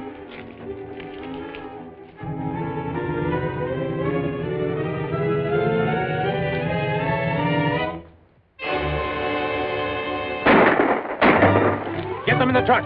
Keep down. Something's gone wrong.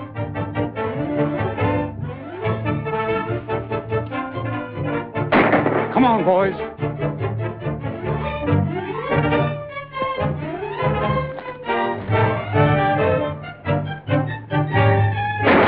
Take cover!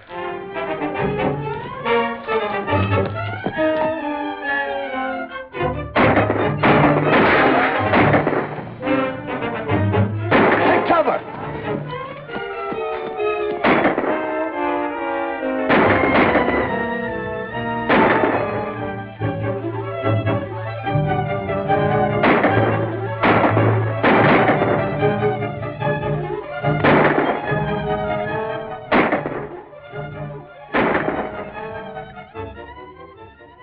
Don't move.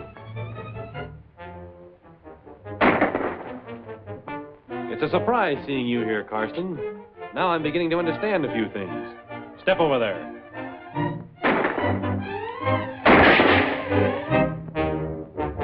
We can't get at them. I'll go up on the roof where I can pick them off one at a time.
Chimney. It's got a trigger. Where'd they go? I don't know. I lost track of them when the chimney crashed. We can get away through the tunnel to the railroad siding. Come on. We'll search the place.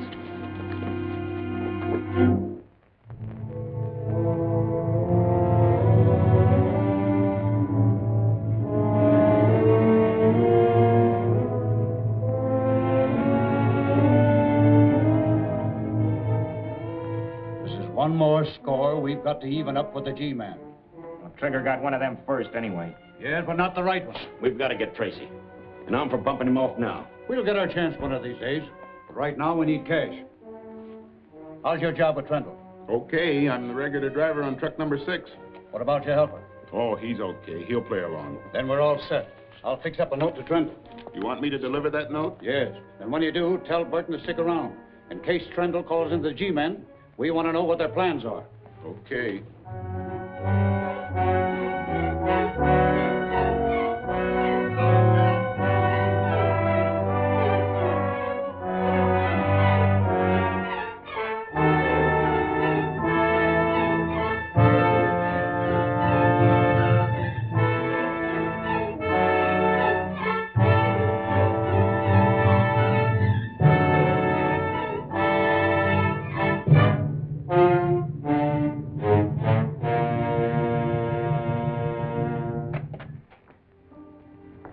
Hello, Dick. Hello. Your friend Trendle is in trouble. Extortion.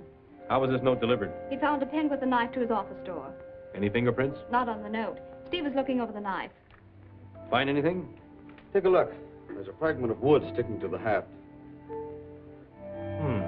Soft pine and paraffin. Must be from a match. It's been chewed on. The owner of that knife is a doodler. See what else you can dig up, Steve. I'll go see Mr. Trendle. Come on, Mike.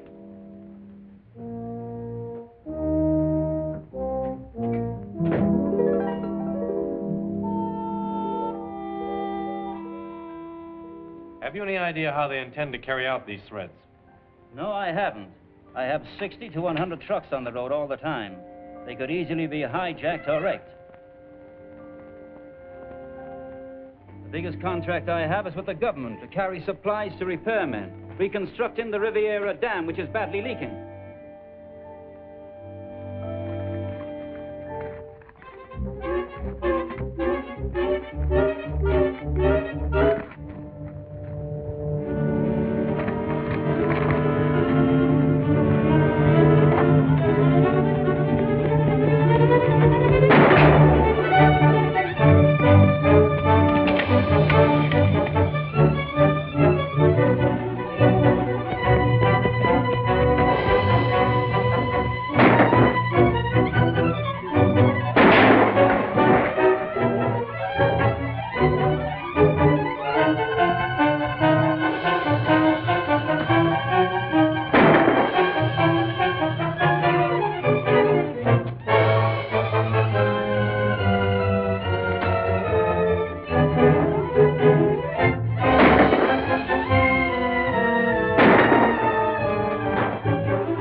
Too bad the man I chased across the lumberyard died before I could question him or find out who he was.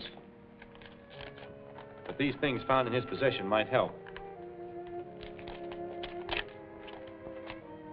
Hello, a map. Why, it's a map of the Riviera Dam. The Trendle trucking route runs across the valley below the dam.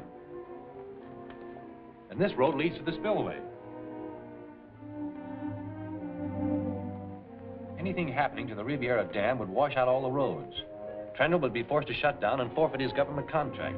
But the guy we was chasing, maybe he was the only one behind the extortion. I don't think so. He was only a stooge sent to spy on Trendle. Unless I miss my guess, we're still dealing with the Starks.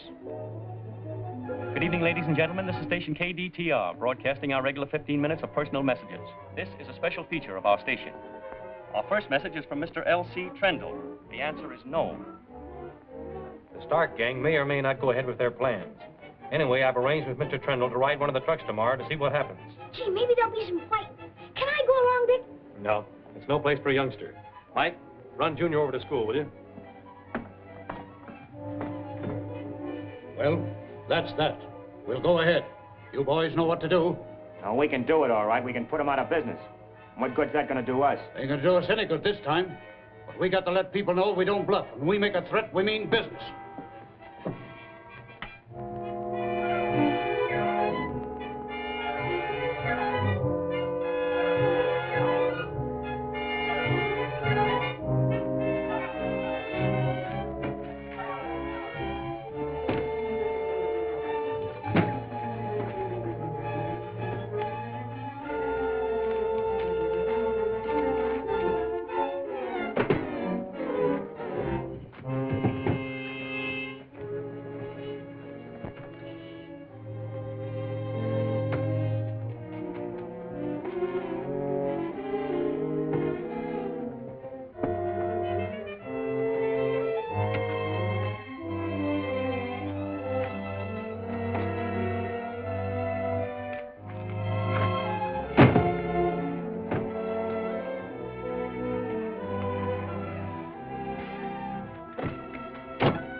All set?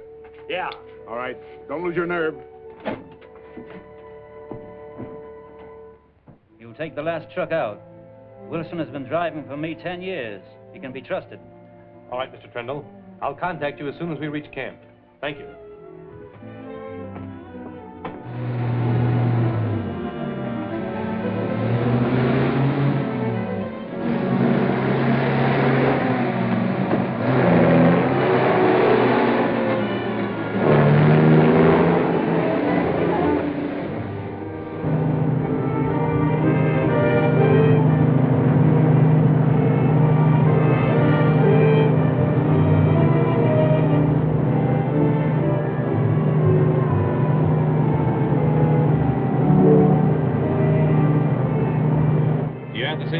drivers all the time? Usually. We take on extra ones now and then.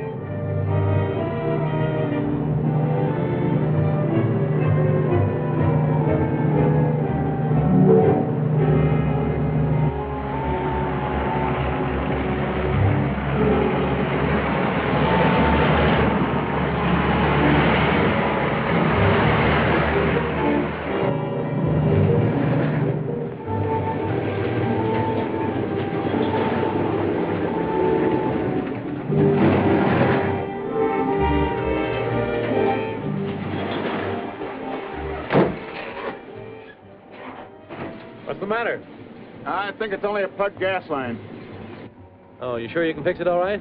Oh, yeah, we'll be along in a few minutes now.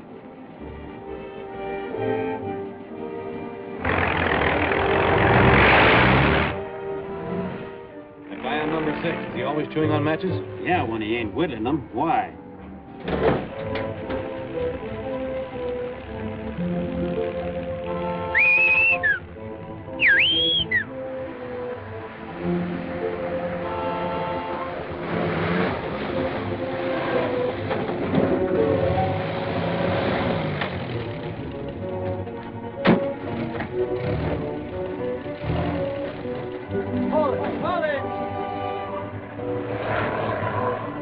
Slow down, I want to go back. Something wrong? That's what I'm going to find out. Keep rolling, I don't want them to hear us stop.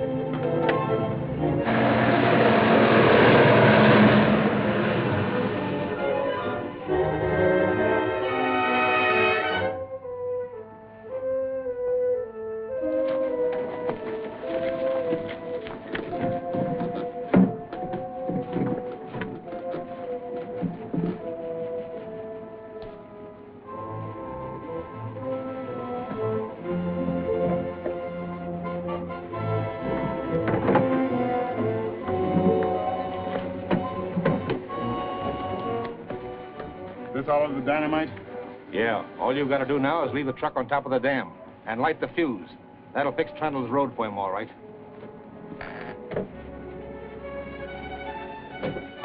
Everything's set. Let's go. Put up your hands.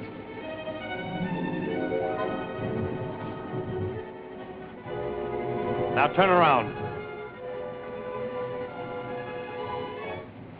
Get over there with him.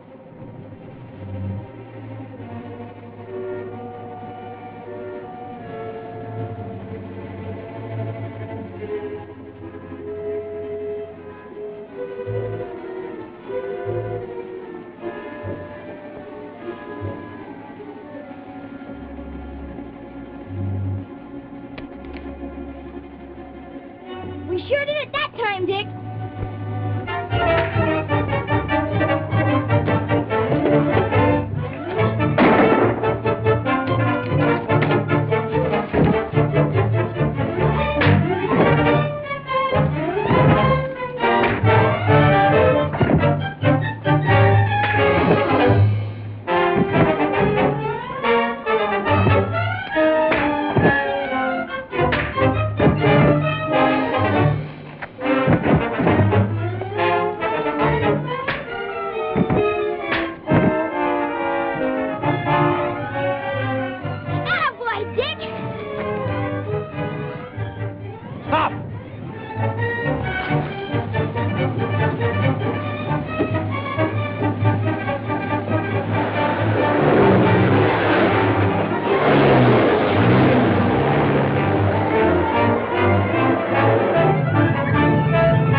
the dam.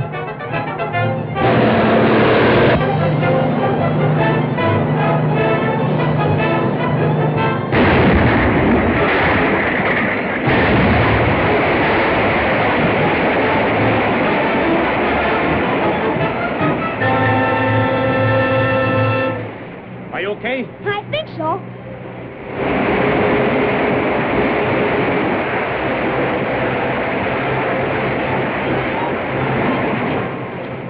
Where will that flood hit? It'll go down the valley past Vincenti. Is there a telephone near here? Yes, there's one in the gatehouse. We'll have them give a warning broadcast. Come on.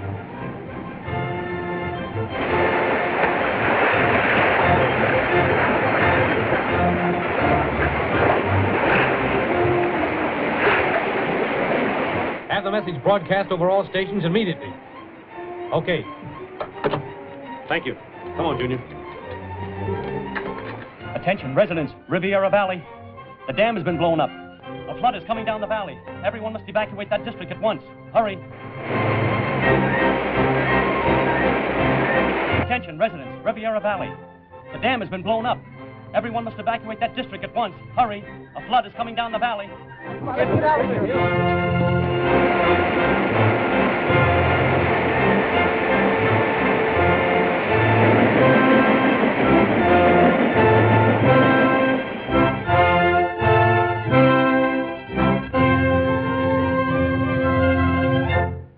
They'll probably give Tracy a medal for that. Isn't there some way we can get rid of that guy? I think there is.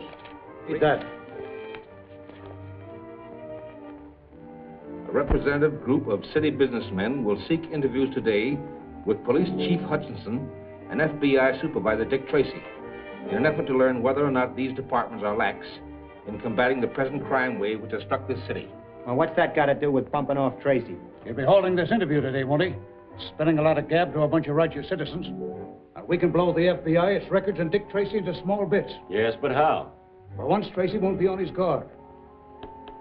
You'll never suspect his visitors. I get it. We'll hire a killer to get in with that group. Killers and mugs. We got to find somebody Tracy don't know. Somebody that looks like a respectable businessman. I know just the guy. Get the Duke on the phone.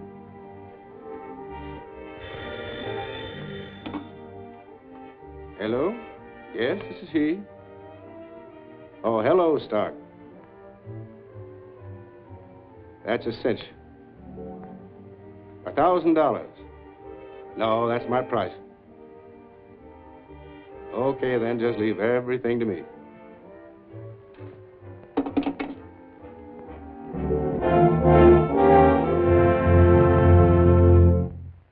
Mr. Tracy, Mr. Gant, Mr. Rice, Mr. Leonard.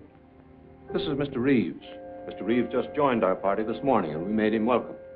He is secretary of the Phoenix Chamber of Commerce, here to study civic problems. How do you do? Gentlemen, and this is my assistant, Steve Lockwood. And won't you sit down, gentlemen? Steve, take their hats. May I take your briefcase? Why, no, if you don't mind. I'll be taking notes from time to time, and I have my papers in here. I see. Oh, Miss Andrews.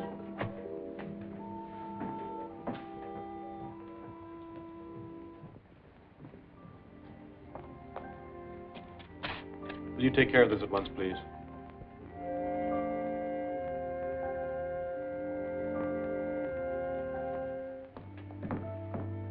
I think you understand, Mr. Tracy, why we have come here.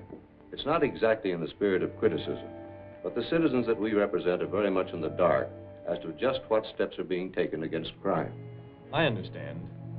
But the activities of the Federal Bureau of Investigation are of necessity unpublicized. We try to avoid as much as possible any newspaper comment.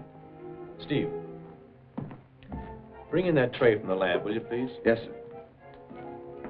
I'm going to explain to you, gentlemen, a few of the incidents in crime which have arisen in the past few months. I'm sure you'll agree when I'm through that the FBI has not been idle. Thank you.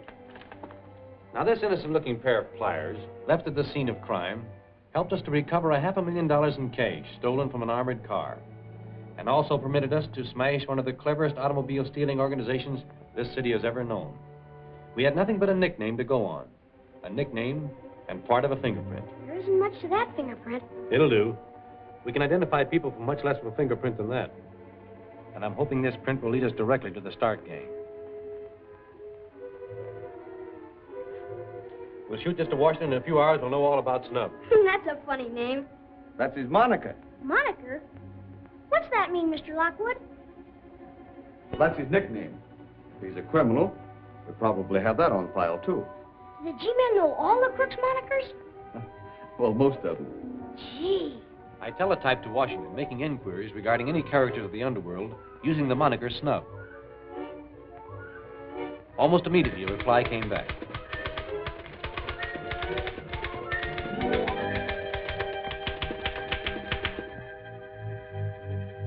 Worked here until last week, then he quit. Why? Why, because he... Say, listen, mister. I didn't ask him why. He just checked out, that's all I know. Let's go, Steve. Thanks. I knew that Snub was in that building somewhere. Dressing as one of the garage attendants, I went back alone. I had reached the 6th floor when...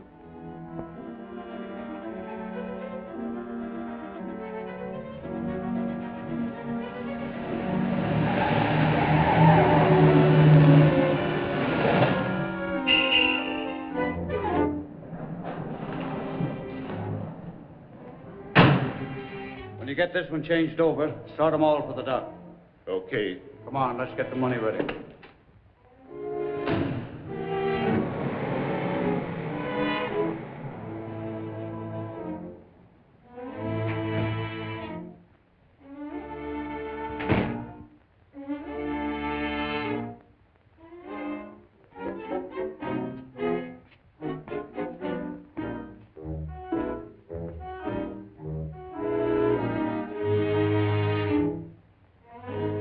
$500,000.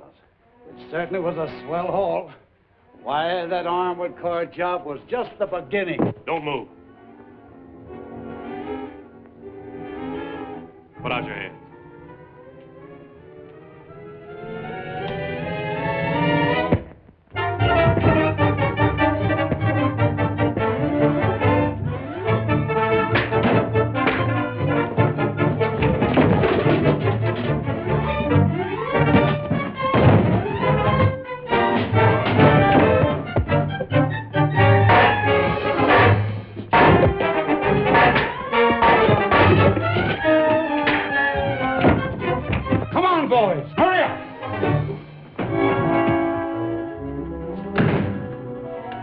Paint removers loaded with ether.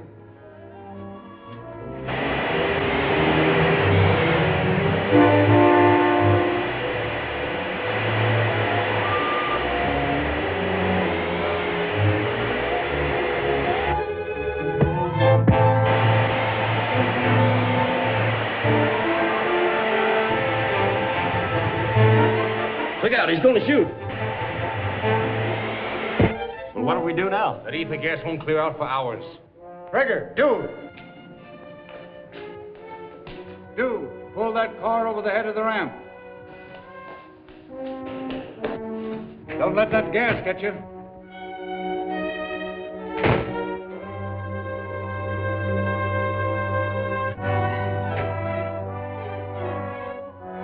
Put him behind the wheel.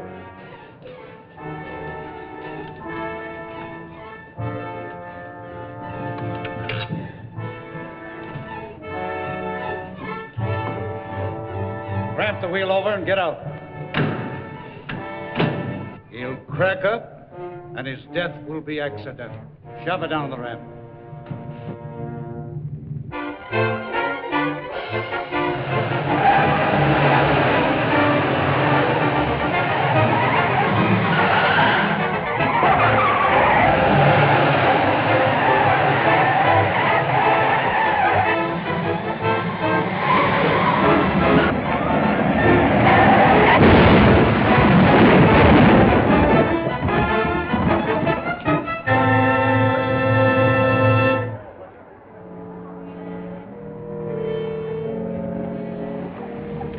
Are you all right, Dick? Yes. The Starks. They're on the 6th floor. Come on. By the time we reached the 6th floor, the Stark gang had fled. But because of the gas-filled paint room, they were unable to take the $500,000 in stolen currency with them.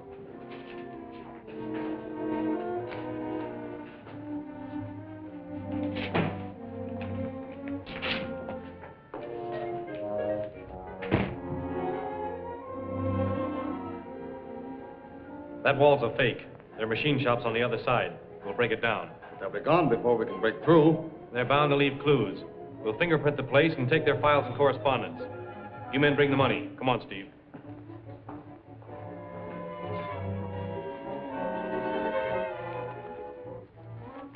They certainly didn't leave much. Clever guy, that Stark. All prepared to move out. And as we were taught in school, a criminal always leaves something. Here's a slim chance. Maybe something's written on this. We'll test it.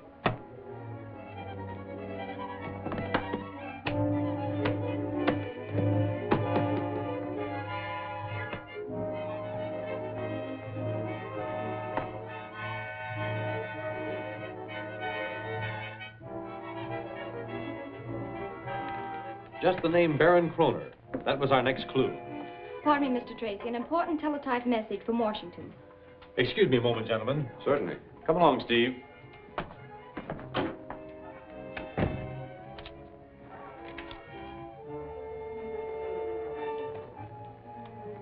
Very interesting.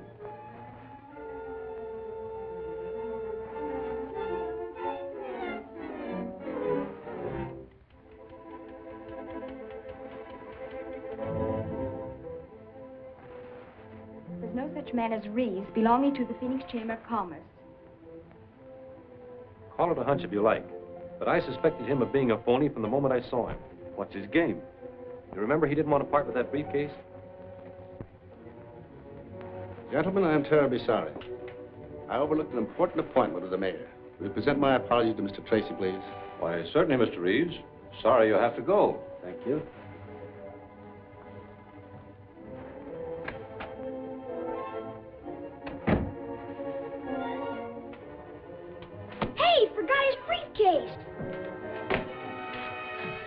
Hurry, you can catch him, Sonny. Yes, sir.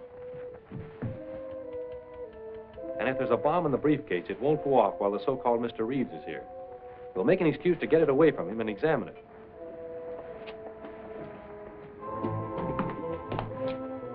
Where's Mr. Reeves? He had an important engagement and asked me to explain. He took his briefcase with him? As a matter of fact, he forgot it. The youngster took it and is trying to overtake him. Junior!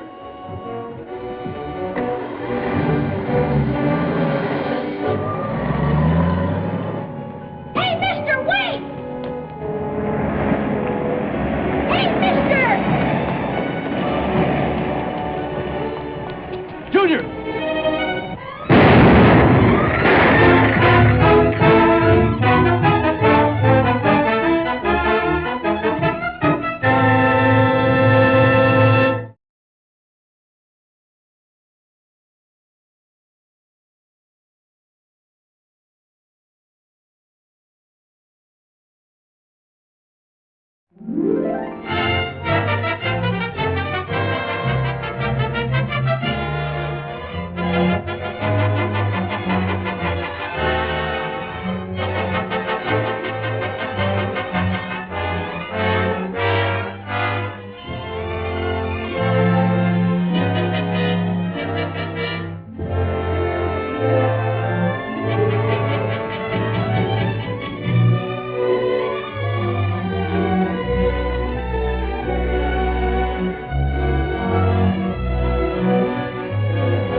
Where's Mr. Reeves? He had an important engagement and asked me to explain. He took his briefcase with him? As a matter of fact, he forgot it. The youngster took it and is trying to overtake him. Junior!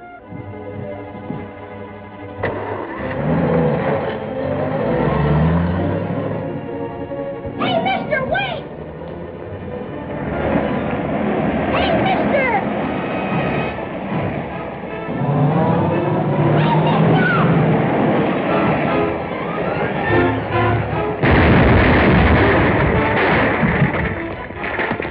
Junior, are you all right? Sure. That was a close one. Look. That's the last of him. Junior, you saved us all. Yeah, but I didn't know I was doing it.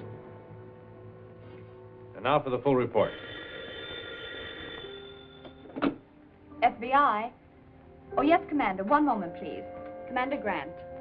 Hello, Commander. Yes, we'll be right over. Come on, Steve. We've got a date with the Navy. If anything comes in, we can be reached at the Terhune Laboratories. An electric welder. Yes. Well, it was a super welder.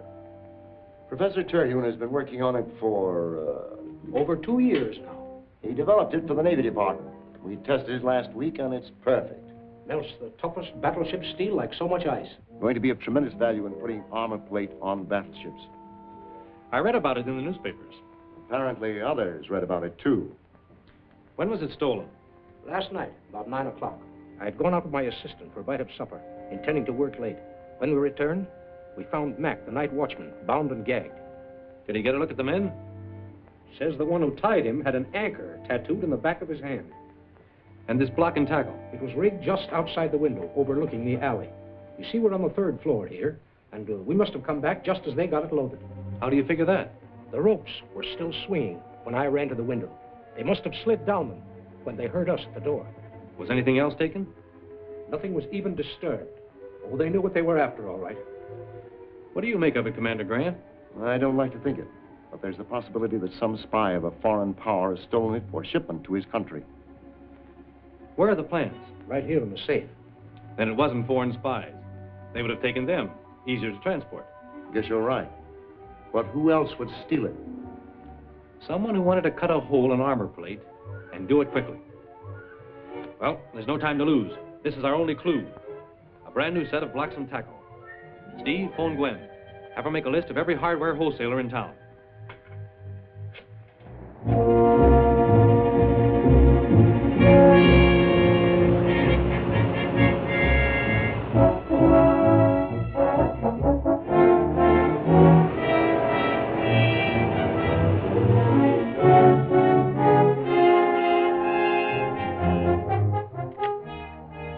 That's our make, all right, and the late model, too. I want you to get a list of every sale you've made of that model. Well, this is a cross-section of the building structure. Here we are now, and directly beneath us is that block jewelry shop. Here stands the vault, and as you know, it runs from floor to ceiling. A little hardwood and concrete to cut through, and we're right on top of the vault that holds a $500,000 shipment of blue-white diamonds. It looks like a natural. Now, Snub, how long will it take? Well, that vault's made of battleship steel. With an ordinary arc welder, 6 hours. And the new one? Well, my guess is 40 minutes, unless we blow some fuses. You know, that thing will pull an awful load. Enough to show on the powerhouse meters? Yeah, sure, especially on Sunday morning. All right. I'll send Sweeney and 2 or 3 of the boys out there and have them take charge of the plant. Now, Snub, at 7 o'clock tonight, you start on the floor. Saturday night, nobody in the building. At 9 tomorrow morning, the boys and I'll bring the welder here. At 10 sharp, you start on the vault. And inside of an hour, we ought to be out of here with the diamonds and whatever else they have in the vault, and no traces left behind. Where's the next stop? B&J Transfer Company, out east 22nd Street to Dalton.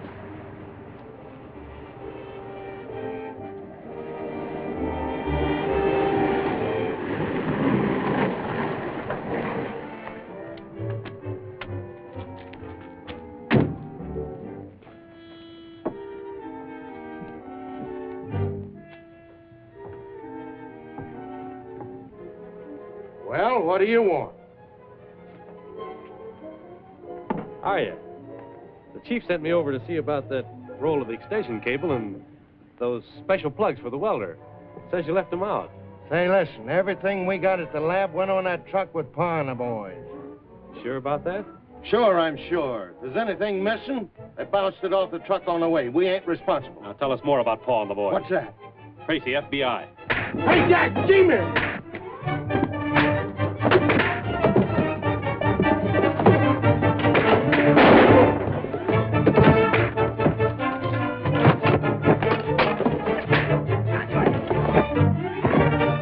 Hold it, you two.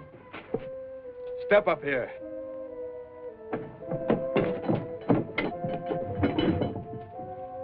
You ain't got nothing on us. We got bracelets on you. Notice the anchor, Steve. The watchman can identify him all right. 10 to 20 years, boys. Now look, you lose time for stealing that welder. Tell us what you know and we'll make it easy on you. You're part of the Stark gang. No, we hardly know the guy. But you robbed the Terhune laboratory. Stark hired us to get that welder for him. Hold it till he called for it. Where is it now? Don't know. Stark and his 2 boys drove up and hauled it away in a truck. When? About a half hour ago. You know where they took it? Honest, we don't know. They're going to use the welder on a vault, aren't they? We've told you all we know. If they just took it, they're planning to use it today. At least 200 steel vaults. They'd get away before we checked on half of them. That voltmeter. I've got it. Where's your telephone? Right over there.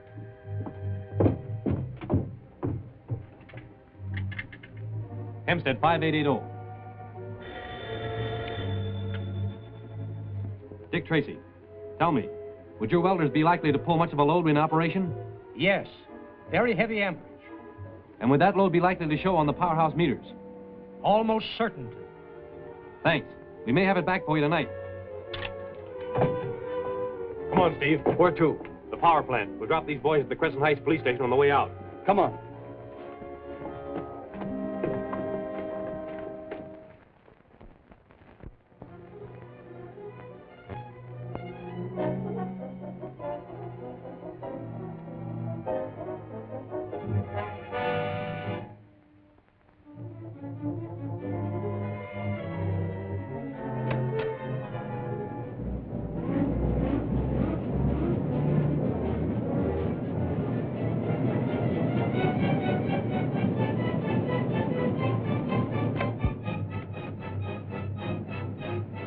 I do for you gentlemen? Just keep quiet. What's the idea? Taking charge of this plant for a while. All right, get going.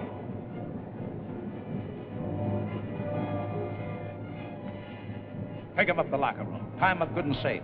I'll phone that everything's all clear.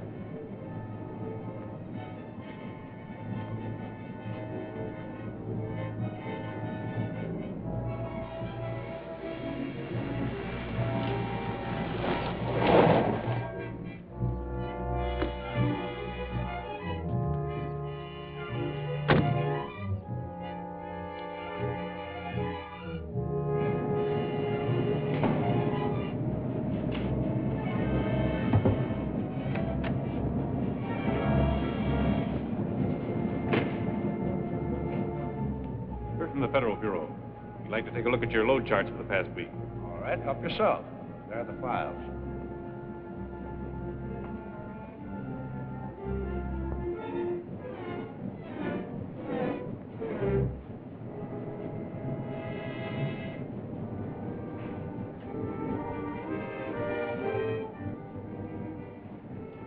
G-men. Tell the boys to stand by in case of trouble. I don't want any shooting. I'm not going to face any murder rap.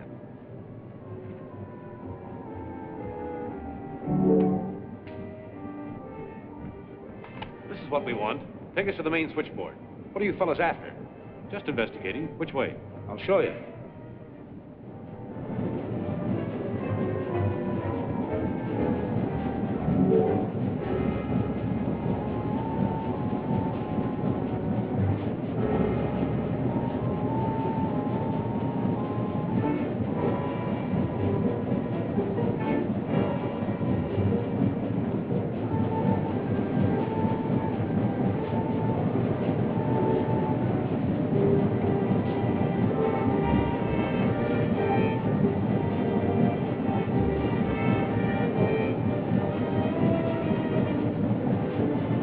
Well, everything seems normal.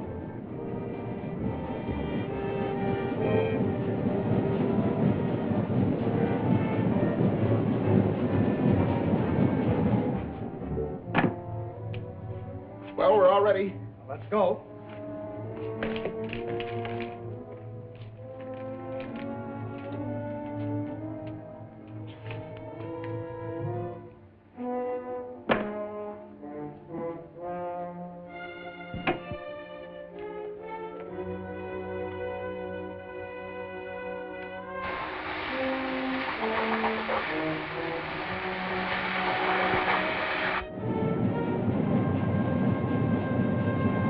There it is. See that needle jump? That's it, all right. Foreman. See that ammeter? Can you locate the exact block where this load was thrown in? Then we'll have to cut off the current for the whole district until we locate the welder. Pull the main switch for the 3rd district. I can't do that. It's an order. Steve, pull the switch. Must have blown a fuse at the plant. Now telephone the boys. It's somewhere in the 3rd district. Okay.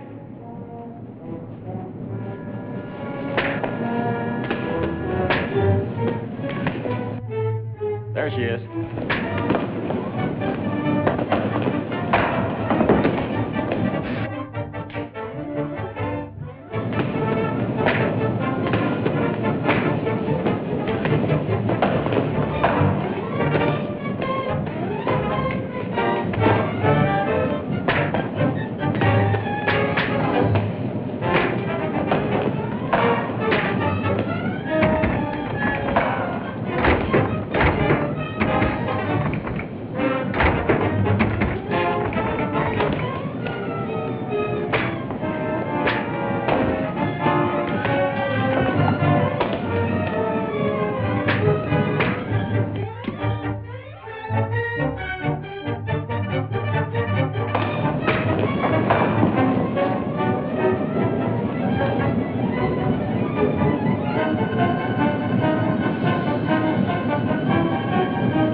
Power's off again. There she is.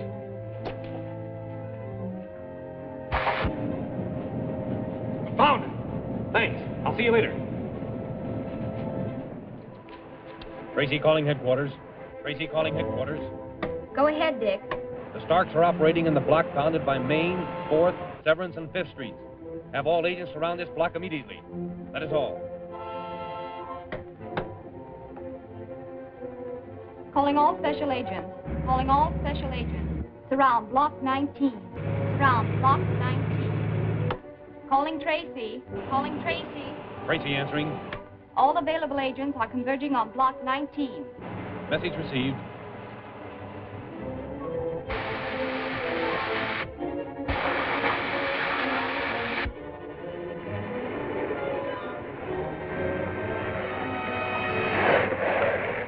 The entire block is surrounded, Mr. Tracy, and the alley is bottled up from both ends.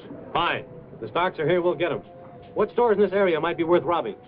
Well, the most logical one would be Blocks, the manufacturing jeweler, but we've checked all the stores and they're empty.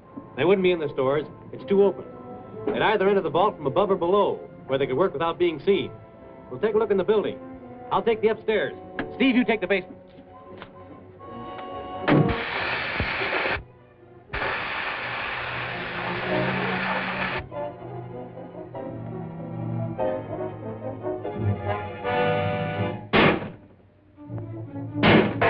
That did it.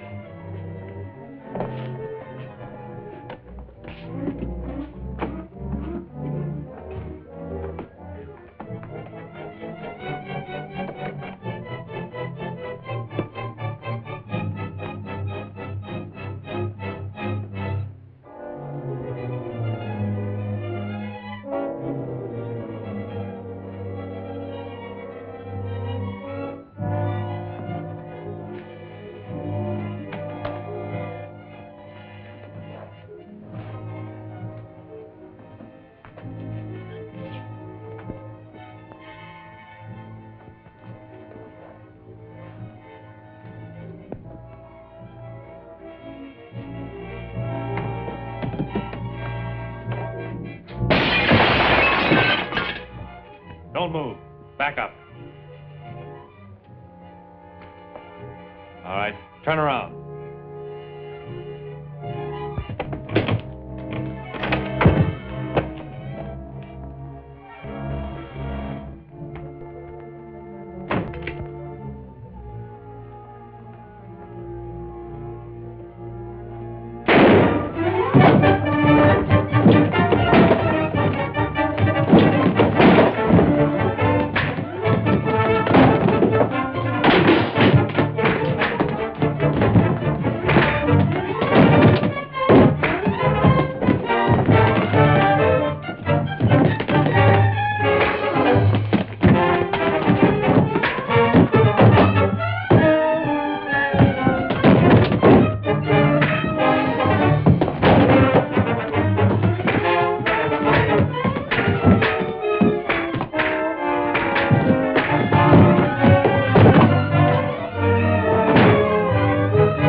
They went up the fire escape.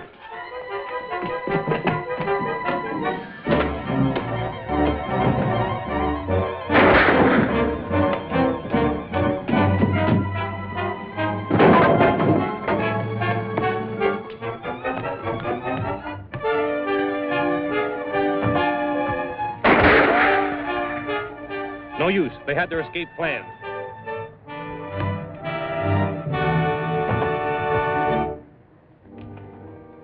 Take him to the city hospital. Keep a guard over him, and let me know the minute he regains consciousness. I'll come over and question him.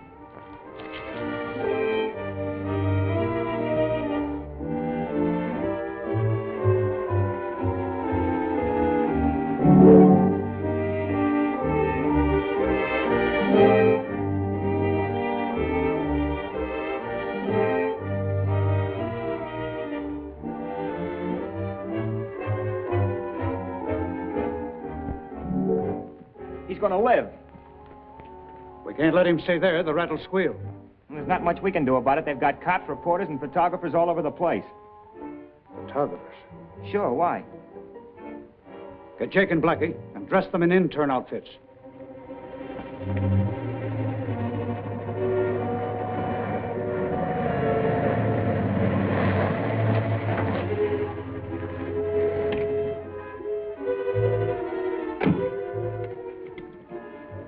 And don't drop.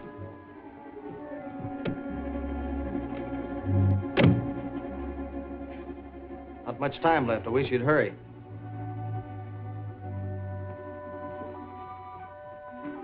Hello. You waiting for someone? Yeah, we're waiting for Tracy to finish questioning that mug in there. We got to get some pictures. Oh, I see. Now listen, you must know how to contact the Starks. Tell me where they live.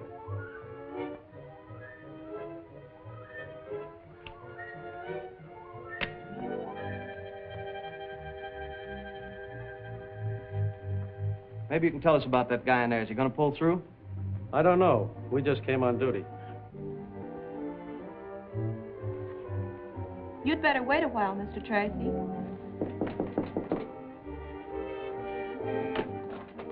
Gee, Mr. Tracy, if we don't make the addition with these pictures, we'll be canned. Give us a break, will you? Okay, but make it snappy. Thanks, Mr. Tracy. We'll just take a couple and run. Come on, Snaggy, snap it up. All set? Take it. Tear gas!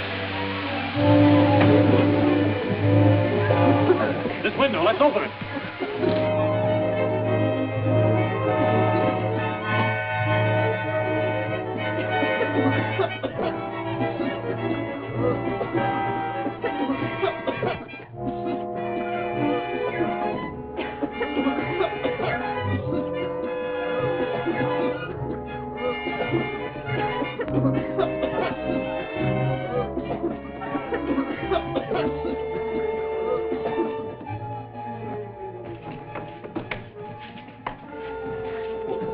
Steve, Mike, come on.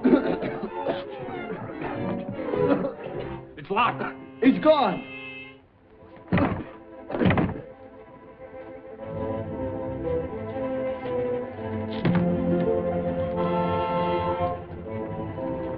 All right, snap it up.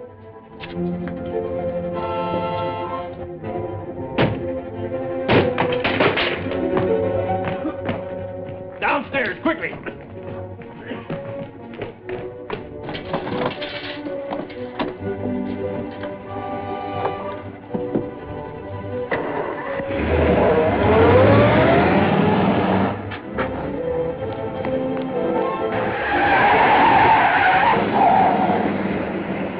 Mike, report this. Come on, Steve.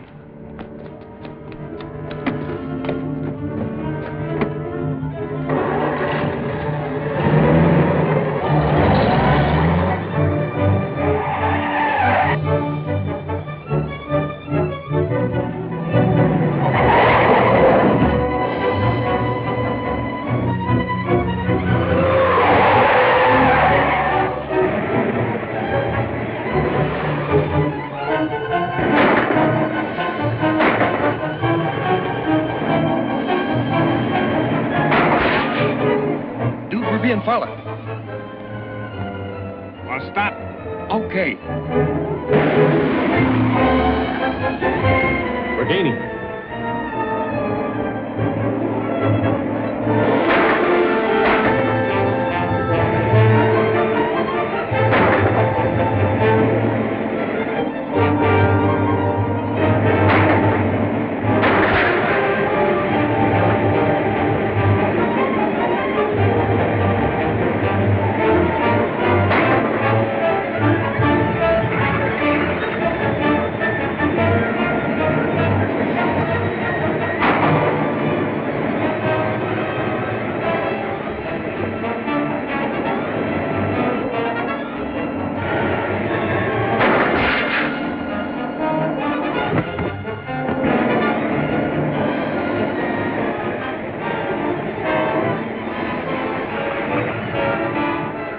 The motor's overheating.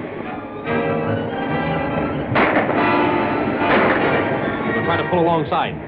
Take over the wheel. Okay.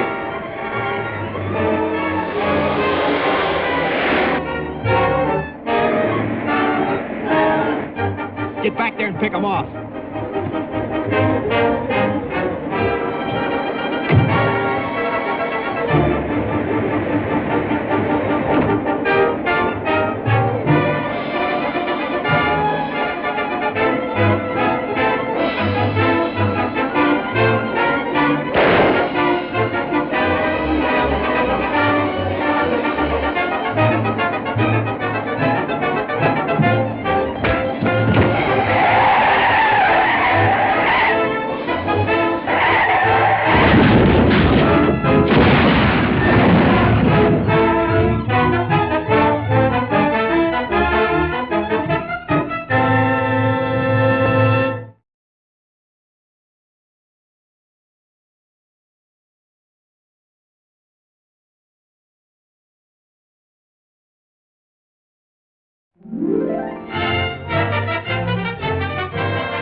Hank, report this. Come on, Steve.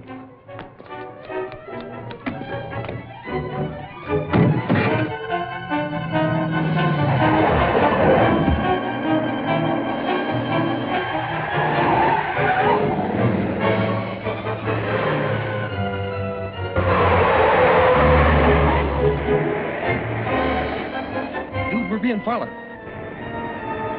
Well, stop. Okay.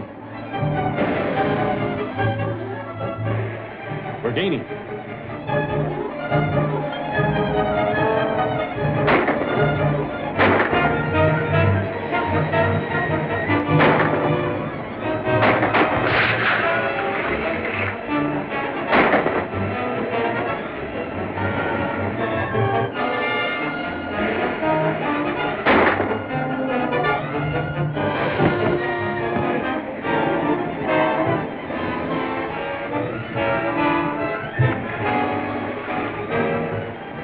The motor's overheating. We'll try to pull alongside. Take over the wheel. Okay.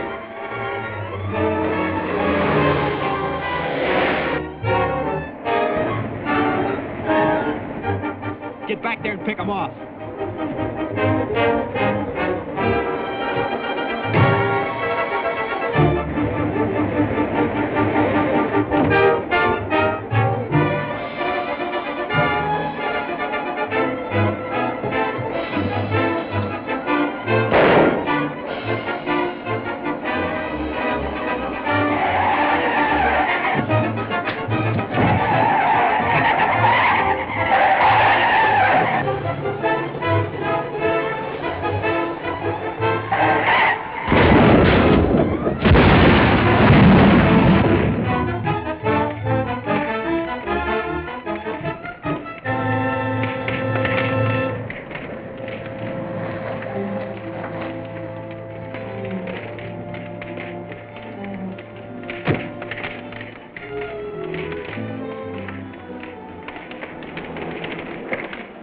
Were they killed? Yes, all of them. Dude Stark, the injured electrician, and the other one. I don't know who he was. Well, there's nothing we can do here now. I'll stand by. You call the coroner. Right. The coroner was able to identify him, all right. The driver was Dude Stark. Well, that's one less of the Stark gang. We've gradually cut them down. I'd hoped to get some evidence from that injured man that would lead us to Paul Stark. He's really the brains of the gang. What is it, Gwen? A reminder from Commander Mason. You promised to go with him to see the demonstration of the new torpedo speedboats. Oh, so I did. I hate to take the time off, but I suppose I owe it to the commander. Gee, can I go too? I like to see boats. Sure, we'll all go. Let's make a party of it. And take Junior, too.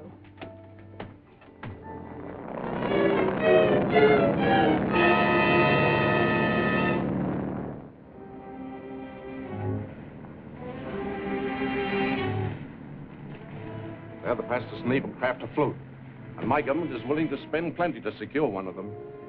I can't understand how you're going to manage it.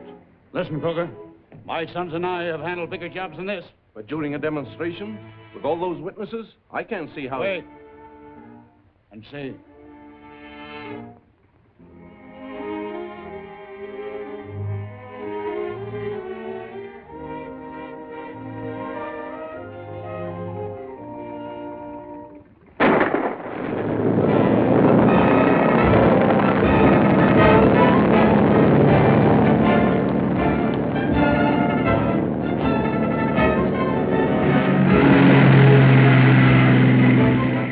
Target, that old ship over there? Yes, it's 4 miles out. That boat will be within firing range in less than 5 minutes. Gee, that's far away. We can't even see what happens. Well, that's why we brought Mr. Dakin's television eye with us. Come over to the truck. He's going to give us a demonstration.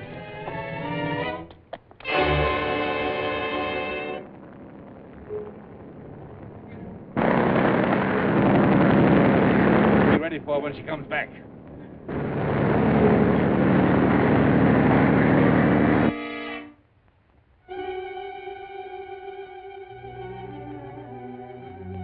I didn't know they had perfected a portable television set. This is not a true television machine. You might call it a combination television and a very powerful telescope. No sending apparatus is required. We're still in the experimental stage. Our main trouble is in the manufacture of the master tube elements. It takes 2 skilled men 1 month to spin and assemble one.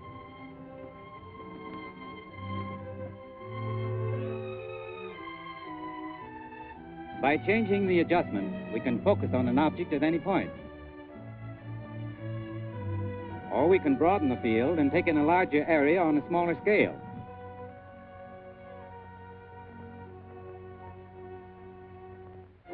He's ready to fire.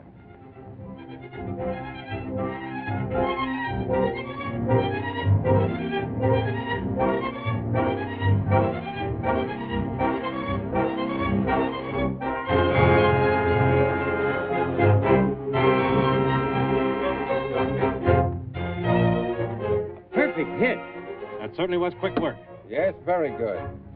5 minutes and 30 seconds since the time they left the dock. Suppose they missed the target. Well, there's 2 spare torpedoes stowed under the hatch. Only takes a few seconds to reload.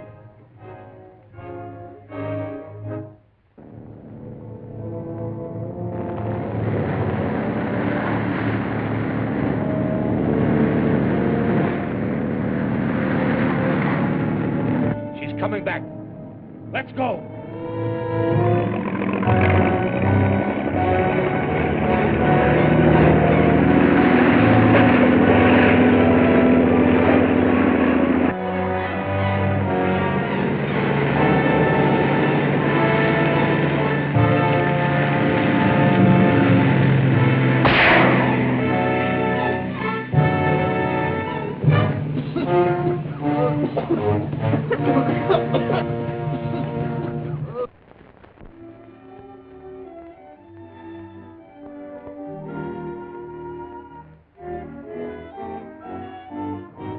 Hey, what's all that smoke?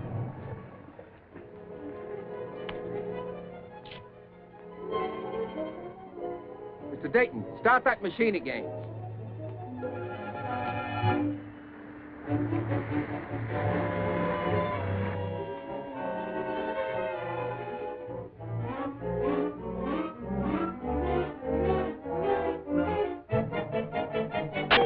What's the matter?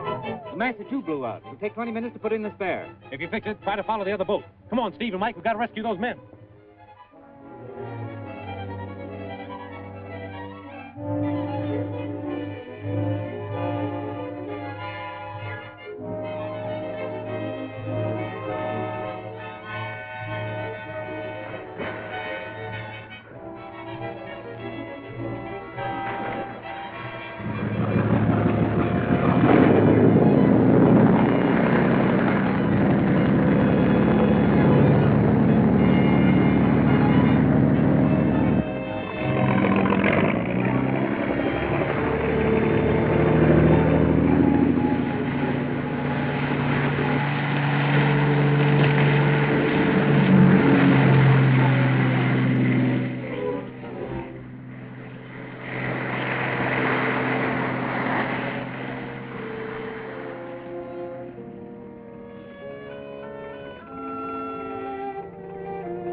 Take the wheel, Steve.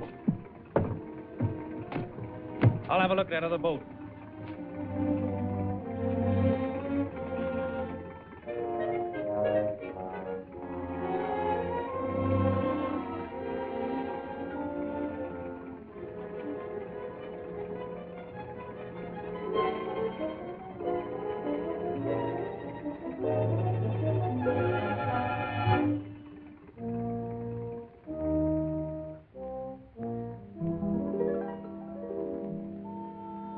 The manufacturer's name has been ground off, but we can bring it out.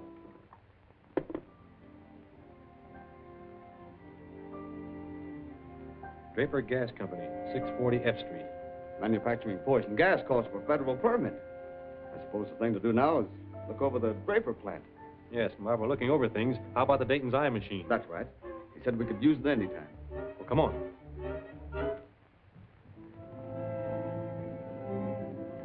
There's the gas plant over there. Try focusing through the office window.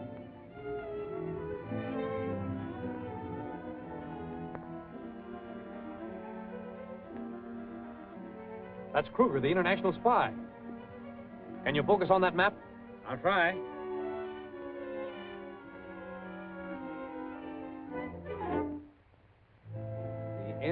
Street dock. We've seen enough. Come on, we're going over there.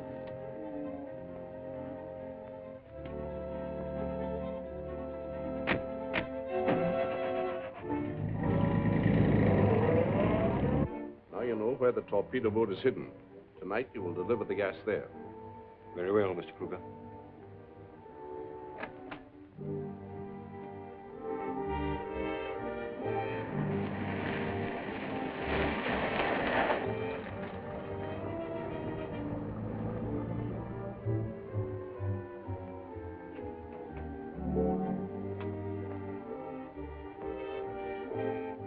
Mr. Draper? Yes? We're from the FBI. Where's Kruger? I don't know who you're talking about. He wouldn't by any chance be at the M Street dock, would he? How did you know? We know a lot of things about you, Draper. And we're taking you to headquarters to ask you a few questions about why you furnished the Stark gang with that poison gas. Tell Stanton to take charge of this man. We'll go after Kruger. Yes, sir. And tell your father I'm having a shipment of poison gas delivered here tonight to go with the torpedo boat. Okay, I'll tell him.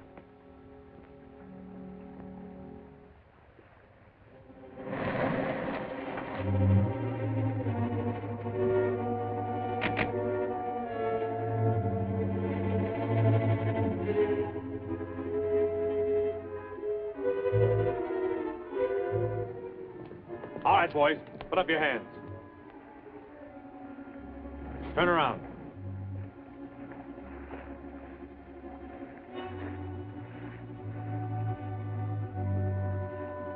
Get their guns, Steve.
Get that net.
All right, boys, put up your hands. Turn around.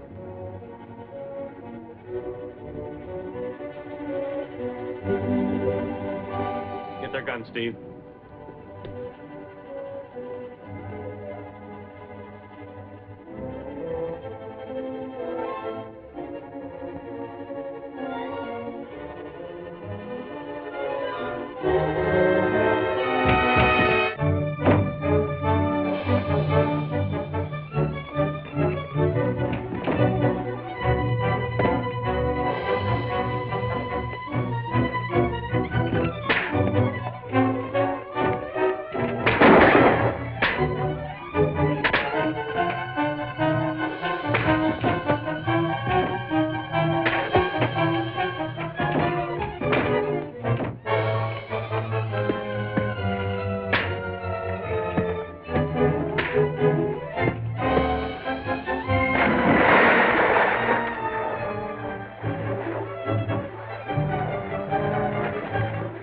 Get that net.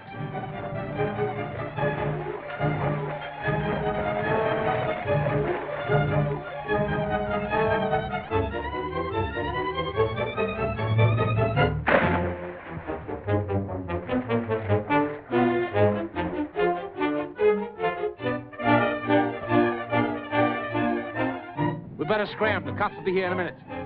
Get the car and take it out of here.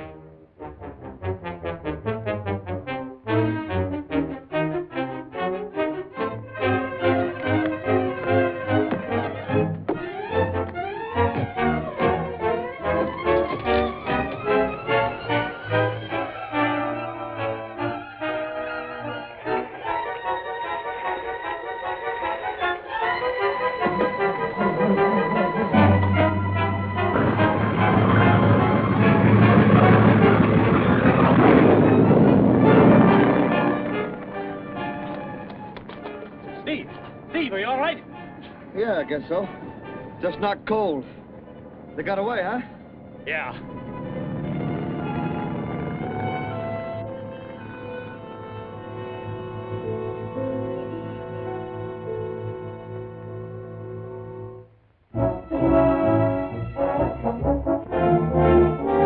It's good to see you again, Mr. Anderson. How are all the boys back in Washington? They're all fine.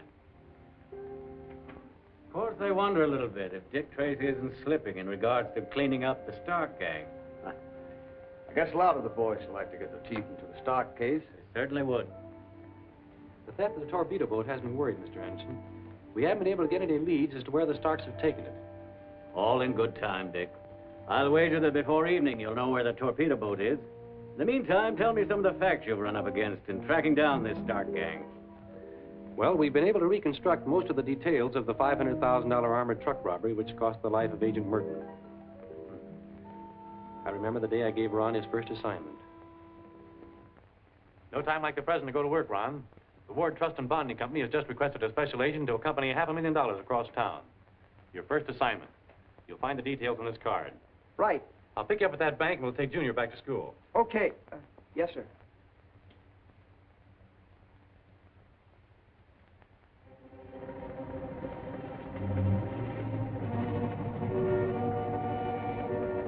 Here they come, Pa.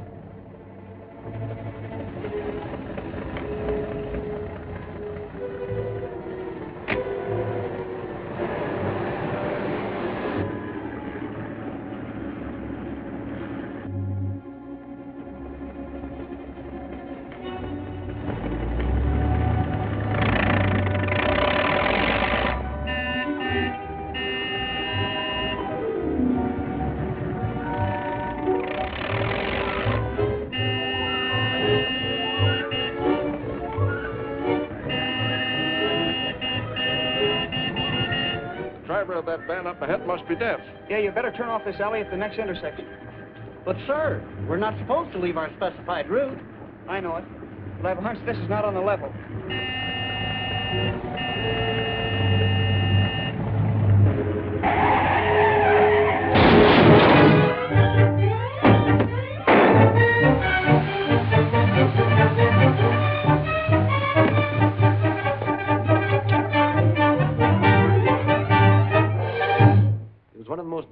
robberies ever committed, but Ron Merton wasn't killed by gas. I was taking Junior back to his military school when I first made inquiries regarding the armored truck.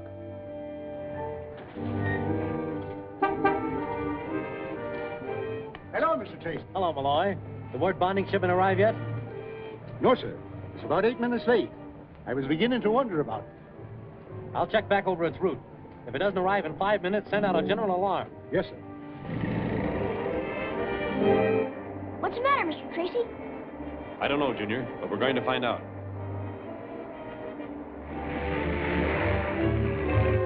It's almost through. Be careful you don't get a whiff of that gas when she comes open.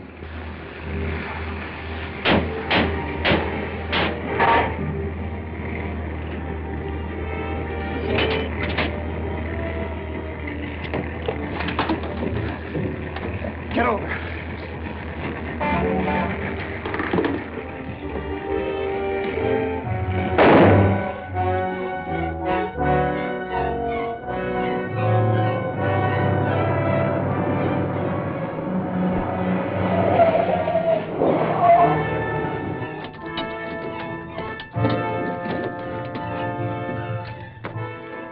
Hurry it up, boys.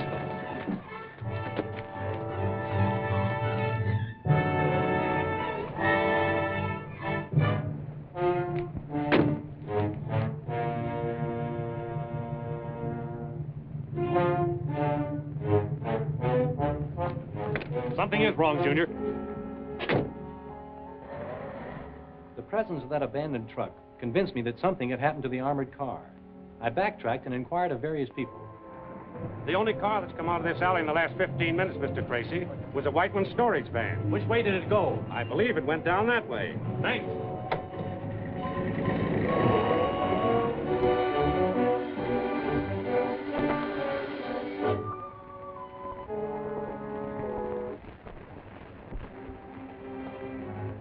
That certainly was a nice piece of work. Yeah. Went off slick. But the G-man, he... What about the G-man?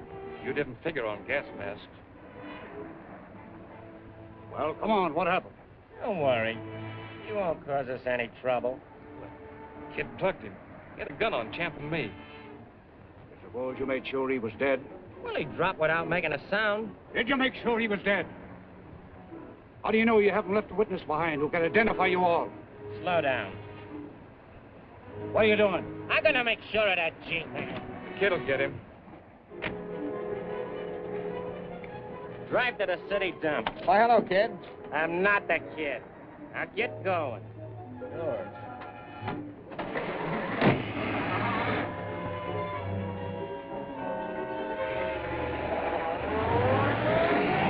Yeah, just went around the corner, heading in the direction of the city dump. Thanks. Okay.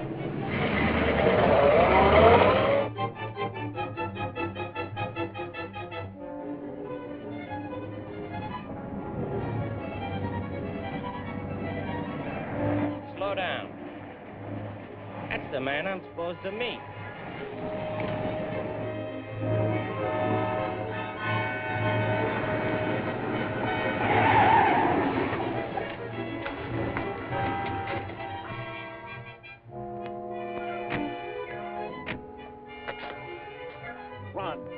Run. Stay with him, Junior.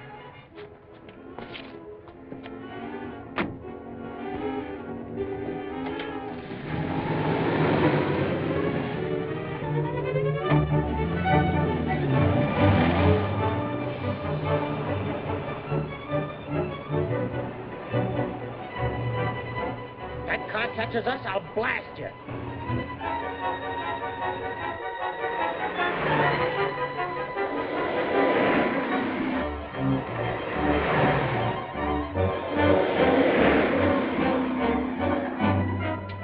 Take that next time.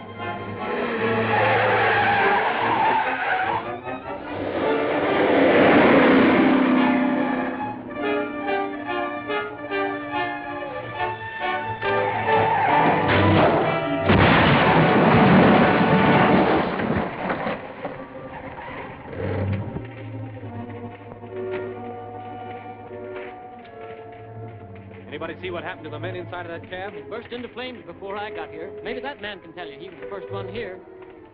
Worst one I ever seen. I was no more than 20 feet away when it happened.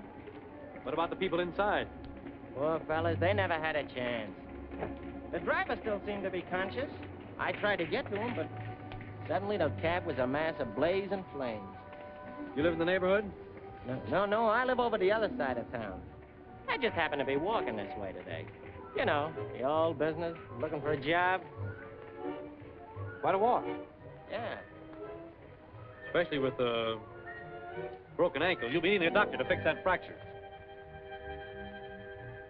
The kid was quickly tried and convicted and paid with his life for Ron Merton's death. Later, as you know, we recovered the $500,000. An extremely interesting account. Mr. Tracy's office. For you, Mr. Tracy. Tracy speaking. This is Dr. Stroback of the receiving hospital. We have a patient who is badly wounded. He won't give his name, but keeps asking for you.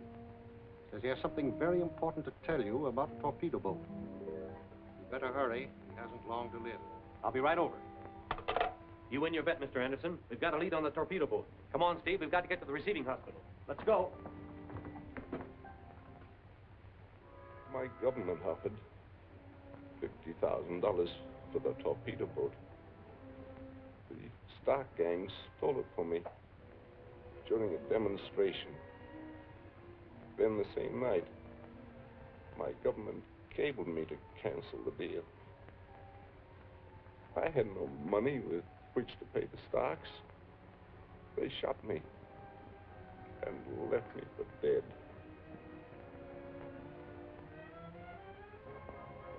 Where is the torpedo boat now?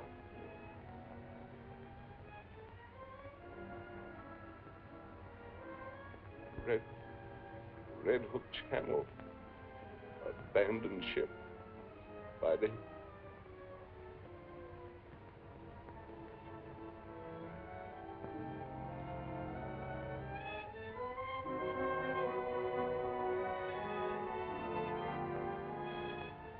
Gone.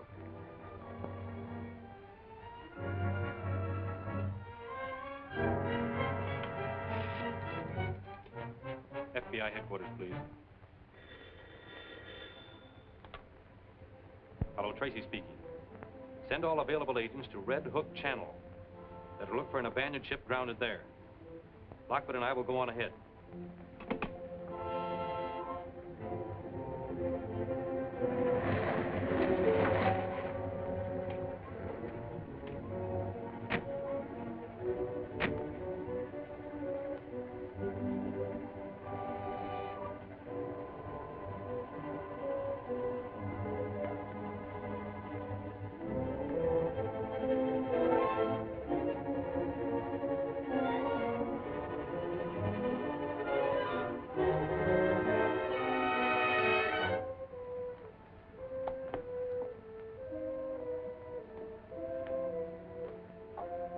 Seems deserted.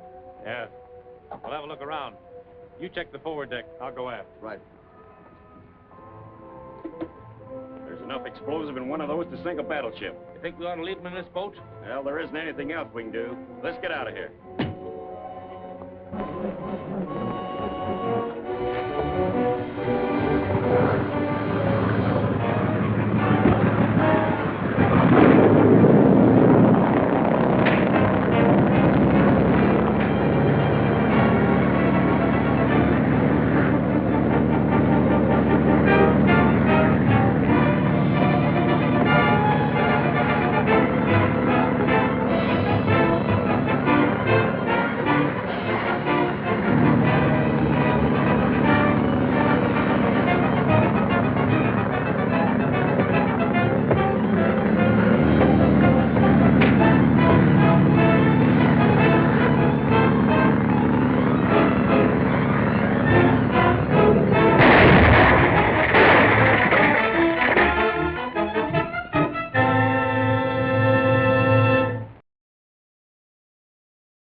Seems deserted. Yeah. We'll have a look around. You check the forward deck. I'll go aft. Right.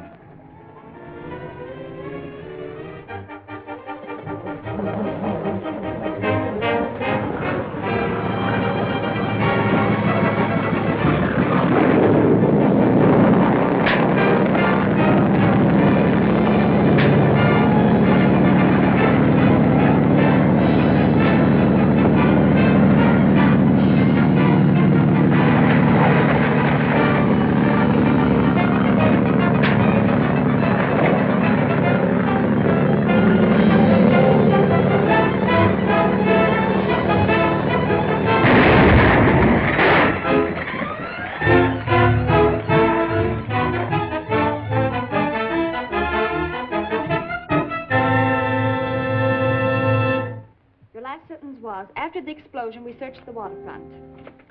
Which revealed that Champ Stark had made his escape. Yes? Hey, Miss Watson, to see you, Mr. Tracy. Send her in.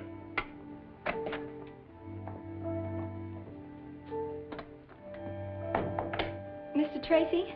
Yes? What can I do for you, Miss... Watson, Mary Watson. I'm cashier at the park cafeteria. I need some help. Well, won't you sit down? Sit here, please. Oh, thank you. It's about my brother. You see, he and I are all that's left of our family. Eddie is a good boy at heart. But lately he's got mixed up with a bad bunch, and I'm worried about him.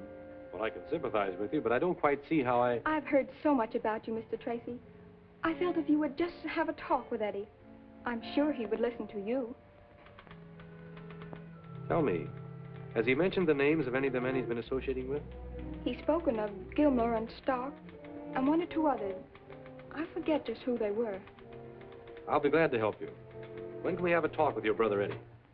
If you could get away now, we'd probably find him at Kelsey's pool hall. He hangs out there most of the time. Fine, I'll go with you. I have your letter ready now. You may want to sign it before you leave.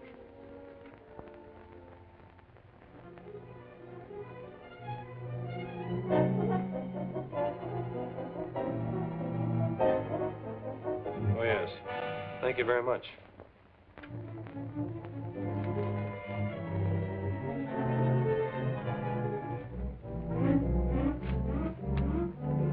If you'll excuse me, Miss Watson, I'll get my hat.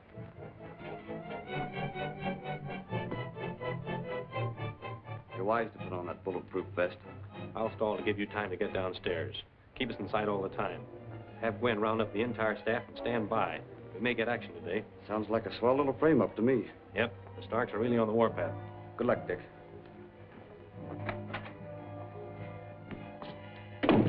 All right, Miss Watson, we can go now. Hello, Junior. Hello. Nice work, Gwen. Dick says get the whole department together. Blake's at home. Cat's Nat at the laboratory. Looks as if we might have some excitement.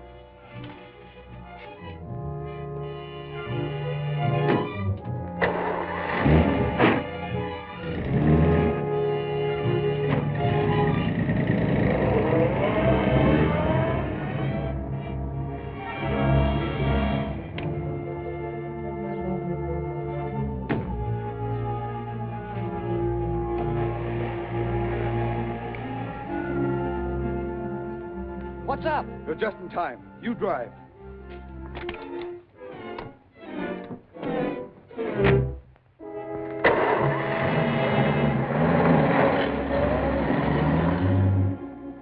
Well, stand by the lever. Joe, don't shoot if you can help it. Okay, boss. Yeah, shooting's too good for him. I want Dick Tracy in here alive.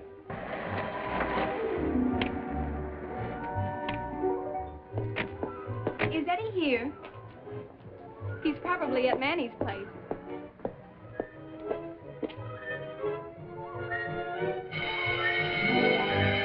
Take your place.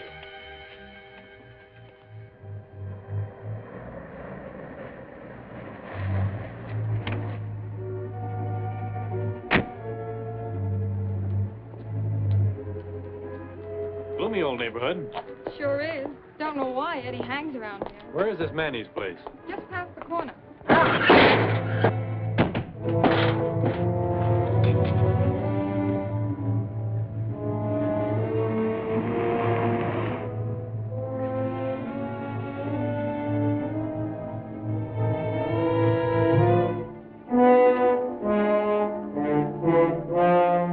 You're coming with me, Tracy.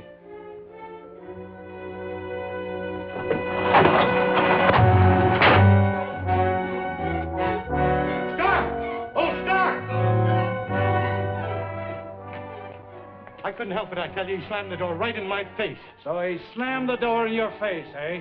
Well, get it open.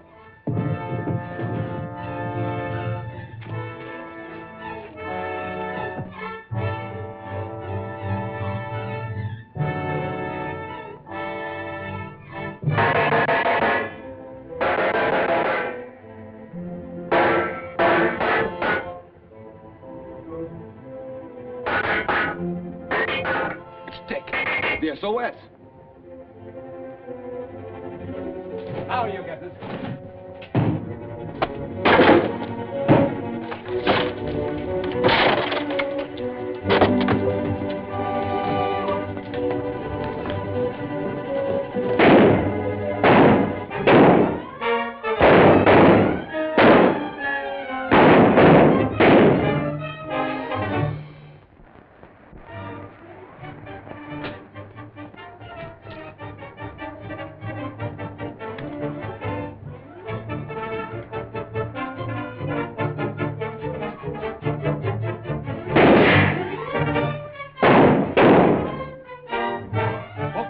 We've had enough. Come on, Mike. Come on, you two. Get out of there. It's all right. Only a flesh wound. What happened to the Starks? Where'd they go? Took a powder up that cold chute. Take a look.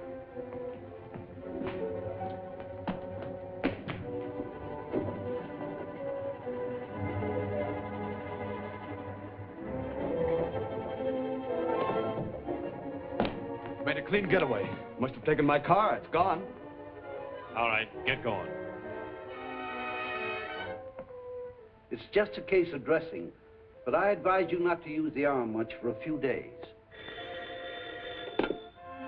Yes? Yes, I'll tell him. Dick, they just found Steve's car near Merino Avenue with Junior's cap in it. Junior? Why, he was here when I left. I'll call his school.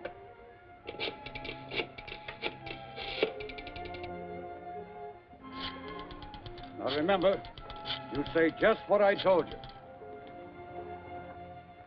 They haven't seen him since this morning. Hello? Hello. Hello. This is Junior.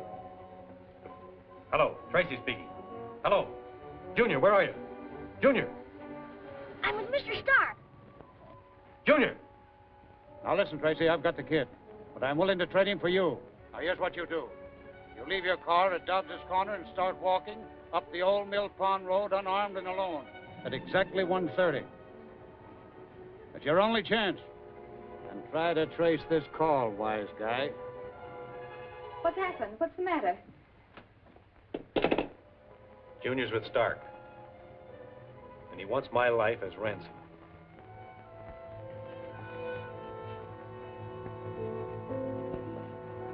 How's this? 1, 2, 3, 4. 1, 2, 3, 4. Okay.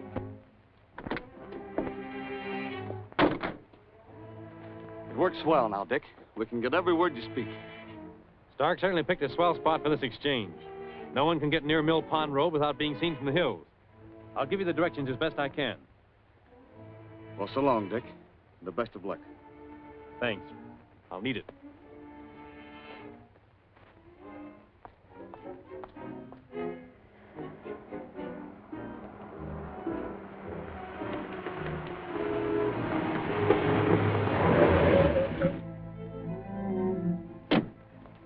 Well, Mr. Tracy. Nice meeting you under these conditions. You certainly kept me walking long enough, Stark. I must have covered 2 miles in this hot sun. Get that? He walked about 2 miles before they picked him up. That's your first move. Get in. Where's Junior? Perfectly safe. We can turn him loose later. Get going.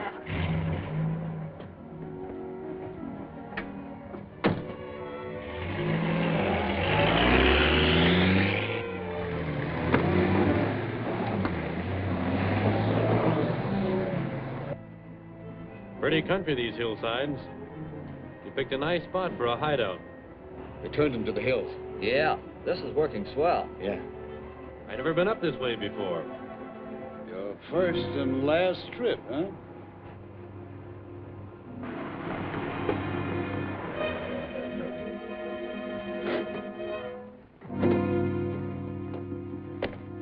"14 Outpost Road, huh?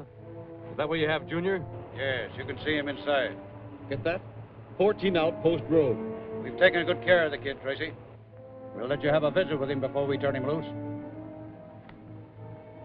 That's about all the information I want your men to get. Hey, we've lost him. Well, that's all we need. I'll relay it to the boys.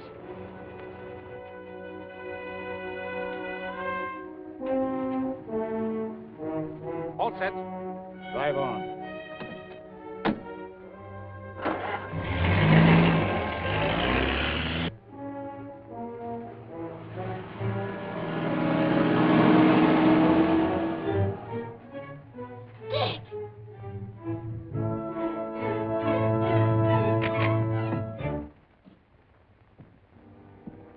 Gee, I'm sorry, Dick.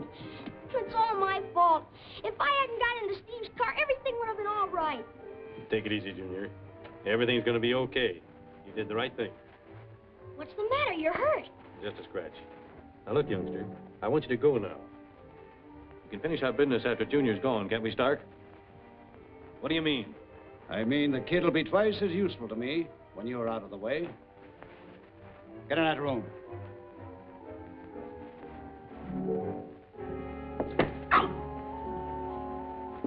Cut it, champ. You lay a finger on that kid and all the bullets in the world won't keep me from tearing you apart. Go with him, Junior. I'll talk to you later.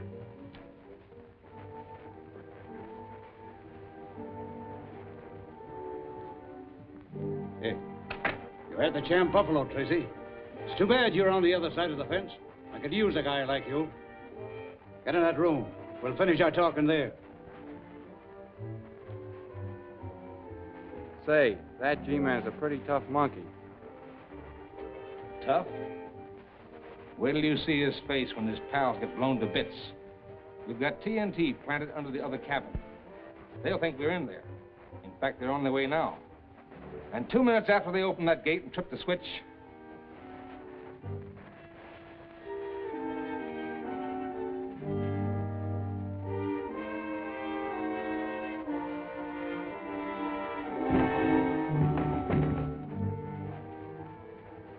Perhaps you'd like to sit down. I've got a lot to say to you.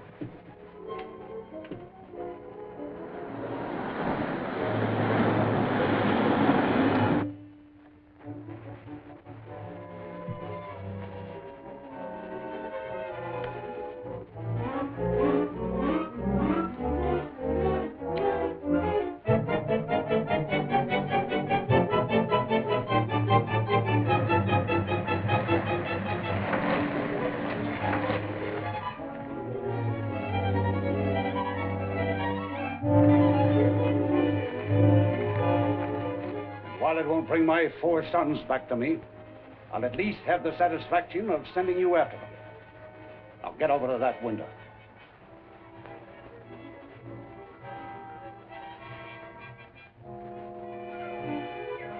And there go your brave G-men to your rescue.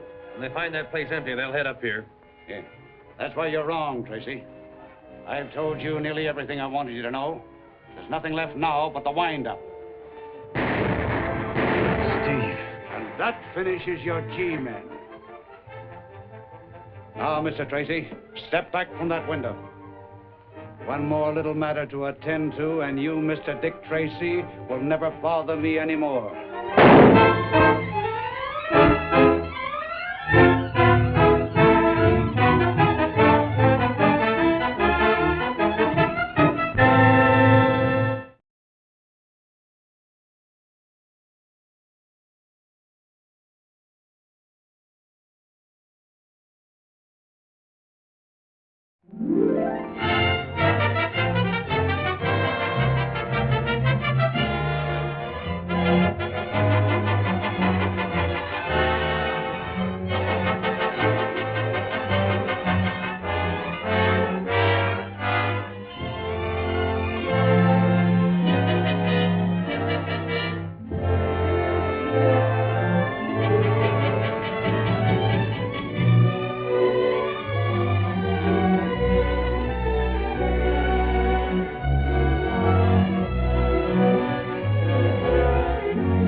Gee, I'm sorry, Dick. It's all my fault. If I hadn't got into Steve's car, everything would have been all right. Take it easy, Junior. Everything's going to be okay. You did the right thing. What's the matter? You're hurt. Just a scratch. Now, look, youngster, I want you to go now. We can finish our business after Junior's gone, can't we, Stark? What do you mean? I mean the kid will be twice as useful to me when you're out of the way. Get in that room.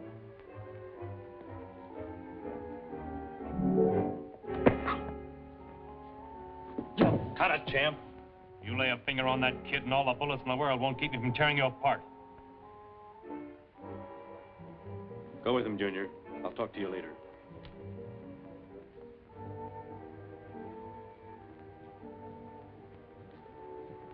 Hey, you had the champ buffalo, Tracy. It's too bad you're on the other side of the fence. I could use a guy like you. Get in that room. We'll finish our talking there. Say, that G-Man is a pretty tough monkey. Tough? Wait till you see his face when his pals get blown to bits. We've got TNT planted under the other cabin. They'll think we're in there. In fact, they're on their way now. And 2 minutes after they opened that gate and took the switch...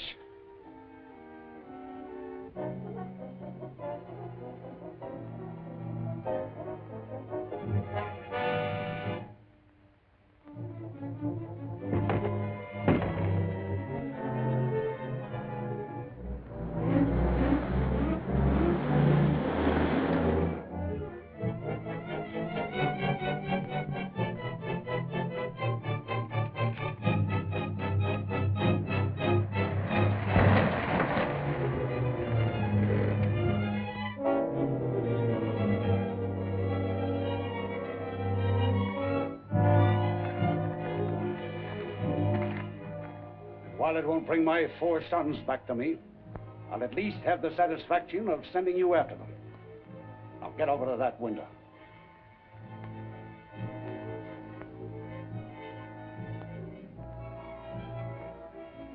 And there go your brave G-men to your rescue. When they find that place empty, they'll head up here. Okay. That's why you're wrong, Tracy. I've told you nearly everything I wanted you to know. There's nothing left now but the wind-up. Steve! Dude, the cabin's gonna blow up! Dick's not there! Get clear!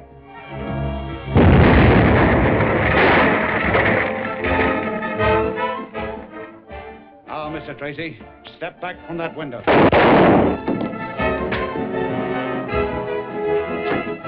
No! It's more valuable to us alive.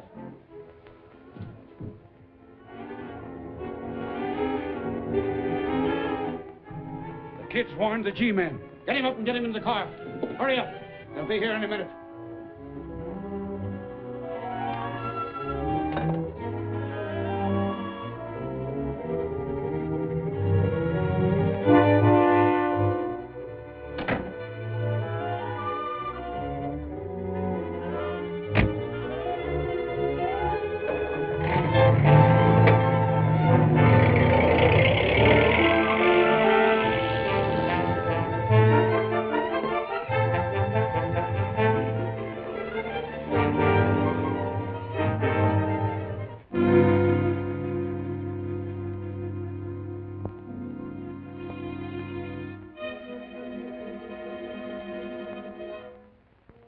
duty to wage relentless war against crime, even though it might cost the life of the valued agent. I know it would be Tracy's wish to do everything in our power to apprehend the Starks, regardless of how the outcome might affect him personally. Lockwood, have a description of the Starks' car broadcast immediately. Well, that's just it, sir. None of us saw the car. I did. It was a black Harmon touring car. I memorized the license. It was 2R-31-94. Good boy, Junior. Notify all the law enforcement agencies to be on the lookout for that car, and have the car's description broadcast over all radio stations. Hurry. Right.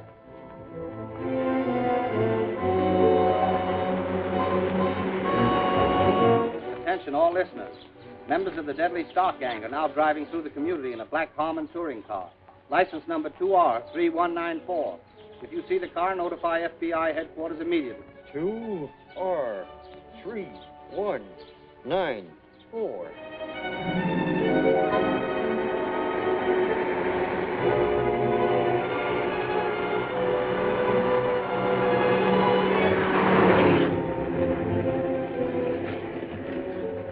Operator! Operator! Operator! Give me the G-Man. FBI? Yes, this is the G-man's office. Them bandits you were looking for just passed my place here. This may be a lead. This party says that Stark's car just passed his place. Get the address. Where are you? Jake's Filling Station, Garby Road. Jake's Filling Station on Garby Road. Right. Order all agents to concentrate at Jake's Filling Station at once. Yes, sir.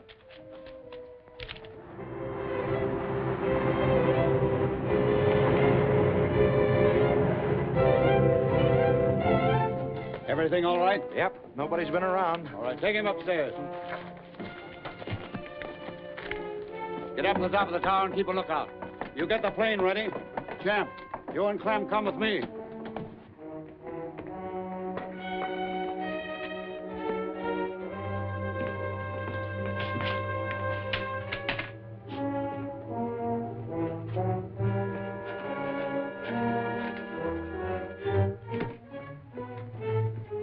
I seen them. They went down that way.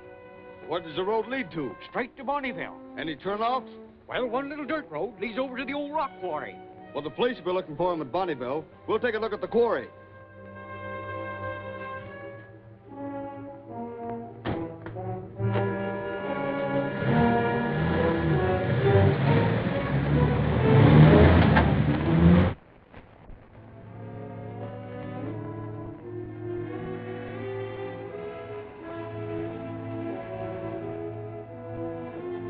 Hey, Stark.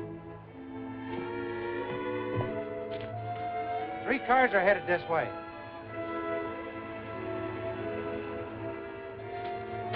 Get the rifles. Champ, never mind that. G-men.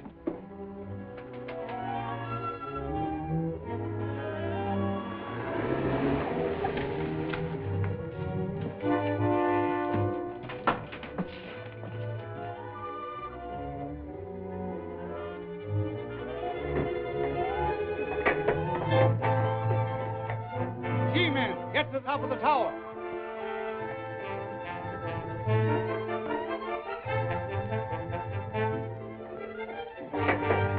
Stark!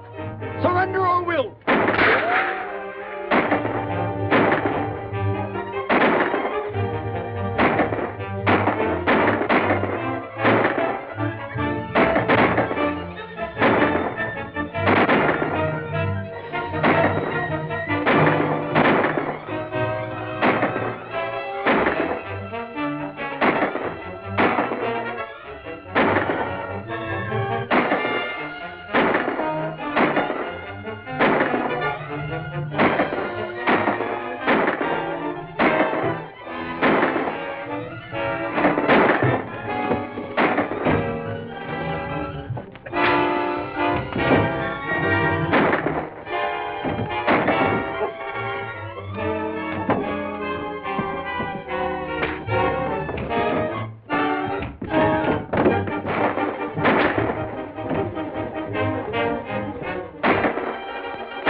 wait! It's Tracy! Hey, Dick! Dick, I never expected to see you alive. We'll never take him this way, men. Fall back.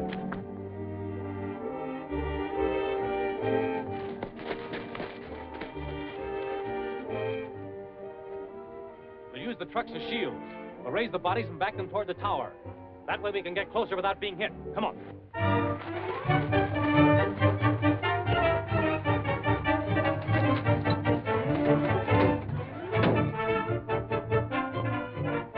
What are they doing with those trucks? They're up to something. I can stop. I'll lay these on them from above.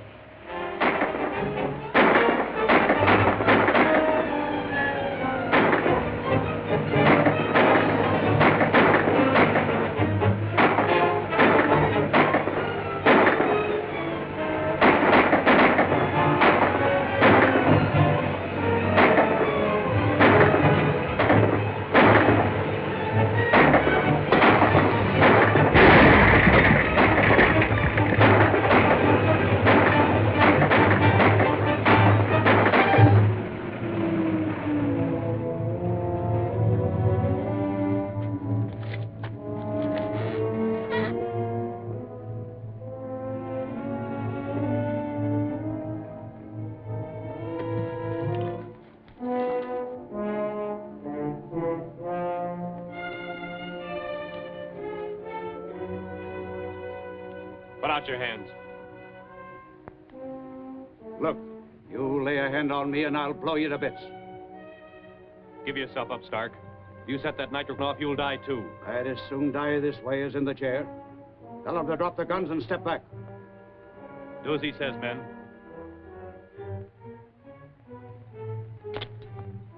Not you, Tracy. You're gonna fly me out of the country. That way.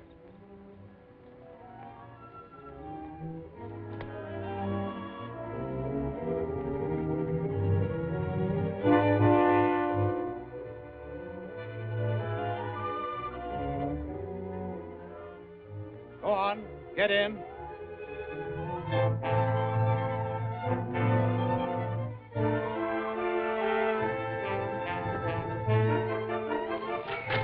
Let's rush him. No, wait. Take off.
What are you doing, Junior? Mike and I are playing Marooned on an Island.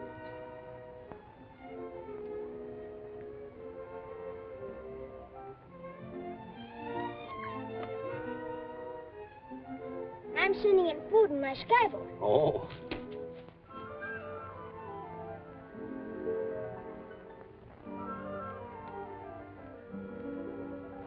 Hey, Dick! It's from Anderson. Came over the teletype just as you left. Read it, out loud.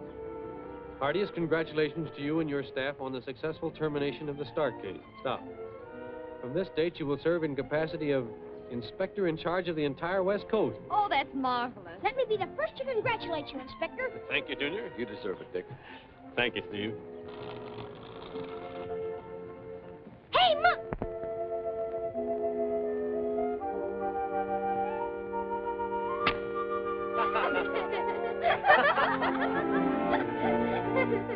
Ha ha ha!